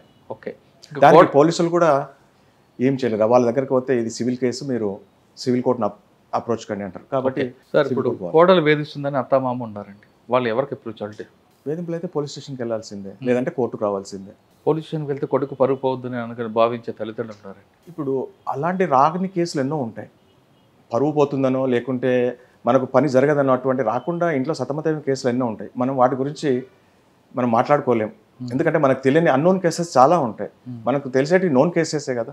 వాళ్ళకు తప్పదన్నప్పుడు విధి లేనప్పుడు అయితే వాళ్ళు పోలీస్ స్టేషన్ అన్నా అప్రోచ్ కావాలి, లేదా వాళ్ళకి నియరెస్ట్ కోర్టు కన్నా పోవాల్సి ఉంటుంది. తప్ప ఇక మూడో వ్యక్తి చేతులకు ఈ న్యాయం వాళ్ళు చెప్పలేరు. They are not entitle to deliver justice. Sir అబ్బాయి అమ్మాయి ఈవ్ టీచింగ్ కేసు అయితే మీ దగ్గర సెక్షన్స్ ఉన్నాయి. పోలీస్ స్టేషన్కి వెళ్ళినా అమ్మాయి కంప్లైంట్ తీసుకుంటారు. 5 అంటే ఒకప్పుడు ఐపీసీలో 506 అవ్వచ్చు, 509 రకరకాల సెక్షన్స్ అవుతాయి. కానీ అదే అమ్మాయి అబ్బాయికి వేధించింది అనుకోండి, కేసు అవుద్దా? Very typical question. కానీ మన చట్టంలో అలాంటి ప్రొవిజన్ ఏం లేదు. అమ్మాయి అబ్బాయిని వేధిస్తున్నాడు కాబట్టి ఇతను ఈమె నిందితురాలని ఎక్కడ లేదు. ఒకవేళ 354 కేసు తీసుకున్నట్లయితే 354 ఏంది? Outraging the. పాత చట్టం గురించి మాట్లాడుతున్నాను. ఈ కొత్త చట్టంలో వేరే ప్రొవిజన్ వచ్చింది. 354 ఐపీసీ తీసుకుంటే outraging of modesty of a women. అంటే దాంట్లో మీరు ఏమనుకుంటారు? కామన్ మ్యాన్ మామూలుగా మగవాళ్ళే ముద్దాయిగా ఉంటారు, కానీ లేడీస్ కూడా ముద్దాయిలుగా ఉన్నటువంటి కేసులు ఉన్నాయి. 354లో లేడీస్ కూడా ఉన్నారు. 376లో లేడీస్ కూడా ఉన్నారు, ఉంటారు. కానీ తిట్లు దీంట్లో ఈవ్ టీచింగ్ అని చెప్పలేము. దానికి వేరే ఇంకా ఏదైనా హరాస్మెంట్ 506 504 ఇంకేదైనా వస్తుండొచ్చు. ఇప్పుడు బిఎన్ఎస్లో సెక్షన్ మారి ఉండొచ్చు. సో జనరల్గా ఫైనల్గా అడుగుతున్నాను సార్, ఈ ప్రొఫెషన్ రావాలనుకున్న వాళ్ళకి మీరు ఇచ్చే మెసేజ్ ఏంటంటే? ఒకటి. రెండోది, కామన్ మ్యాన్ ఎప్పటికైనా లీగల్ అవేర్నెస్ తీసుకోవాలంటే ఏం చేయాలంటారు? చిన్నప్పటి నుంచి పిల్లలకి స్కూల్లో నుంచే తీసుకురావాలా, లేదా కాలేజీకి వచ్చాక మన చట్టాల పట్ల అవగాహన కల్పించాలా? ఈ ప్రొఫెషన్ అంటే ముఖ్యంగా న్యాయవాద వృత్తి, అడ్వకేట్స్ అనేది నోబుల్ ప్రొఫెషన్. ఒక న్యాయవాది నుంచి ఒక పీపీ అవుతాడు, ఒక న్యాయవాది నుంచి ఒక గవర్నమెంట్ ప్లేయర్ అవుతాడు, ఒక న్యాయవాది నుంచి ఒక జడ్జి ఉద్భవిస్తాడు. అంతే కదా. డైరెక్ట్ అయితే జడ్జిగా కాలేరు. ఒక న్యాయవాదిని రాణించిన తర్వాతనే అతని స్థాయిని బట్టి జూనియర్ సివిల్ జడ్జా, డిస్ట్రిక్ట్ జడ్జా, హైకోర్టు జడ్జా అనేటువంటిది జరుగుతుంది. సో ఈ వృత్తి అనేటువంటిది ప్రజలకు మేలు చేయాలనుకున్నటువంటి తపన ఉన్న వ్యక్తికి మంచి ప్లాట్ఫామ్. ఒక న్యాయవాదిగా ప్రజలకు మేలు చేయొచ్చు, న్యాయం చేయొచ్చు, బాధితుల తరపున పోరాడవచ్చు, వాళ్ళకున్న హక్కుల గురించి తెలియజెప్పచ్చు, వాళ్ళ హక్కుల గురించి పోరాడవచ్చు. అది కేవలం న్యాయవాది చేయగలుగుతాడు. అదేవిధంగా ఒక జడ్జిగా కేసులను బట్టి లోకాల ద్వారా కానీ, మీడియేషన్ ద్వారా కానీ, లేదా రెగ్యులర్ కోర్టులో న్యాయం చేసినటువంటి తృప్తి అనేటువంటిది కలుగుతుంది. ఇట్ ఈస్ ఎ ప్యాషన్ అండి. ఇది ఉద్యోగం అంటే డబ్బు గురించి చేసే ఉద్యోగం కాదు. ఇది ఒక ప్యాషన్ ఉండాలి, ఒక డెడికేషన్, ఒక కమిట్మెంట్. ప్రజలకు న్యాయం చేయాలి, సత్వర న్యాయం చేయాలి, కరెక్ట్ న్యాయం చేయాలనేటువంటి ఒక తపన ఉండాలి జడ్జి లోపల. అప్పుడు మనకు జాబ్ సాటిస్ఫాక్షన్ ఉంటుంది. సరే, జడ్జిగా మీరు అన్నట్టు ఇంతకుముందుకు కొంత ఫ్యామిలీ దూరం ఉంటుంది, కొంత పర్సనల్ లైఫ్ ఉండదు. అవన్నీ కూడా డోంట్ కేర్ అండి. ఈ జాబ్ సాటిస్ఫాక్షన్ ముందర అవన్నీ డోంట్ కేర్ అని అనిపిస్తుంది నాది. That is my personal opinion. ప్రజలకు అవగాహన కల్పించాలంటే చిన్నప్పటి నుంచి స్కూల్లో నుంచి తీసుకురావాలా, కాలేజీలోనే ప్రజలకు చట్టాల పైన అవగాహన కల్పించాలి? చిన్నప్పటి నుంచి కూడా లీగల్ అవేర్నెస్ కల్పిస్తే మొక్కై వంగంది మానై వంగదు అంటారు కదా. అట్లాగే పిల్లల్లో కరికులంలో కూడా ఈ న్యాయ విద్యకు సంబంధించినటువంటి చిన్న సిలబస్ పెడితే కూడా వాళ్ళు మంచి పౌరులుగా రాణించడానికి ఉంటుందని నా అభిప్రాయం. మేము అందుకనే ఈవెన్ స్కూల్లో బాయ్స్ స్కూల్స్ కానీ గర్ల్స్ స్కూల్ కానీ వాటిలో కూడా స్కూల్స్ కూడా ఆ పిల్లలకు న్యాయ విజ్ఞాన సదస్సు కండక్ట్ చేస్తుంటాం. Not only professional colleges, even junior కాలేజెస్లో కూడా ఇలాంటి మీటింగ్లు పెడతాం. ఈ మధ్యనే ఇక్కడ గర్ల్స్ కాలేజ్లో ఒక పెద్ద న్యాయ విజ్ఞాన సదస్సు అనేటువంటిది ఏర్పాటు చేయడం జరిగింది ఖమ్మం పట్టణంలో. సార్ మీ గోల్ ఏంటండి అసలు? గోల్ అంటే ఏం లేదు, ఉన్నంతకాలం ప్రజలకు సేవ చేస్తూ మంచి తీర్పులు చెప్పే నాలెడ్జ్ని సమకూర్చుకుంటూ సత్వర న్యాయం, మంచి న్యాయం, క్వాలిటీ జస్టిస్ ఇవ్వాలనేటువంటిదే మా యొక్క తపన. సామాన్యుని న్యాయం చేయాలంటే the best platform profession legal అంటున్నారు రాజగోపాల్ గారు. కానీ ఈ డిపార్ట్మెంట్కి వచ్చే వాళ్ళు కమిట్మెంట్, నీతి, నిజాయితీ, నిబద్ధత ఉన్న వాళ్ళు మాత్రమే రండి, డబ్బు కోసం అయితే ఈ డిపార్ట్మెంట్ వద్దు అంటూ చెప్తున్నారు. ఖచ్చితంగా పేదవాడికి న్యాయం చేయాలంటే ఈ డిపార్ట్మెంట్ రండి, అందరూ కూడా జడ్జెస్ అవ్వండి. ముఖ్యంగా చెప్పాలంటే ప్రజల్లో అవగాహన కల్పించడానికి రాజగోపాల్ గారు అదేవిధంగా వాళ్ళు సిబ్బంది చేస్తున్న కార్యక్రమాలను అందరూ కూడా ఒక రోల్ మోడల్గా ఉండాలని ఆశిద్దాం. ఇది రాజగోపాల్ గారితో ఎక్స్క్లూజివ్ ఇంటర్వ్యూ. వచ్చే వారం మరో గెస్ట్ మళ్ళీ కలుద్దాం. అంతవరకు నమస్తే. Thank you sir. Thank you very much.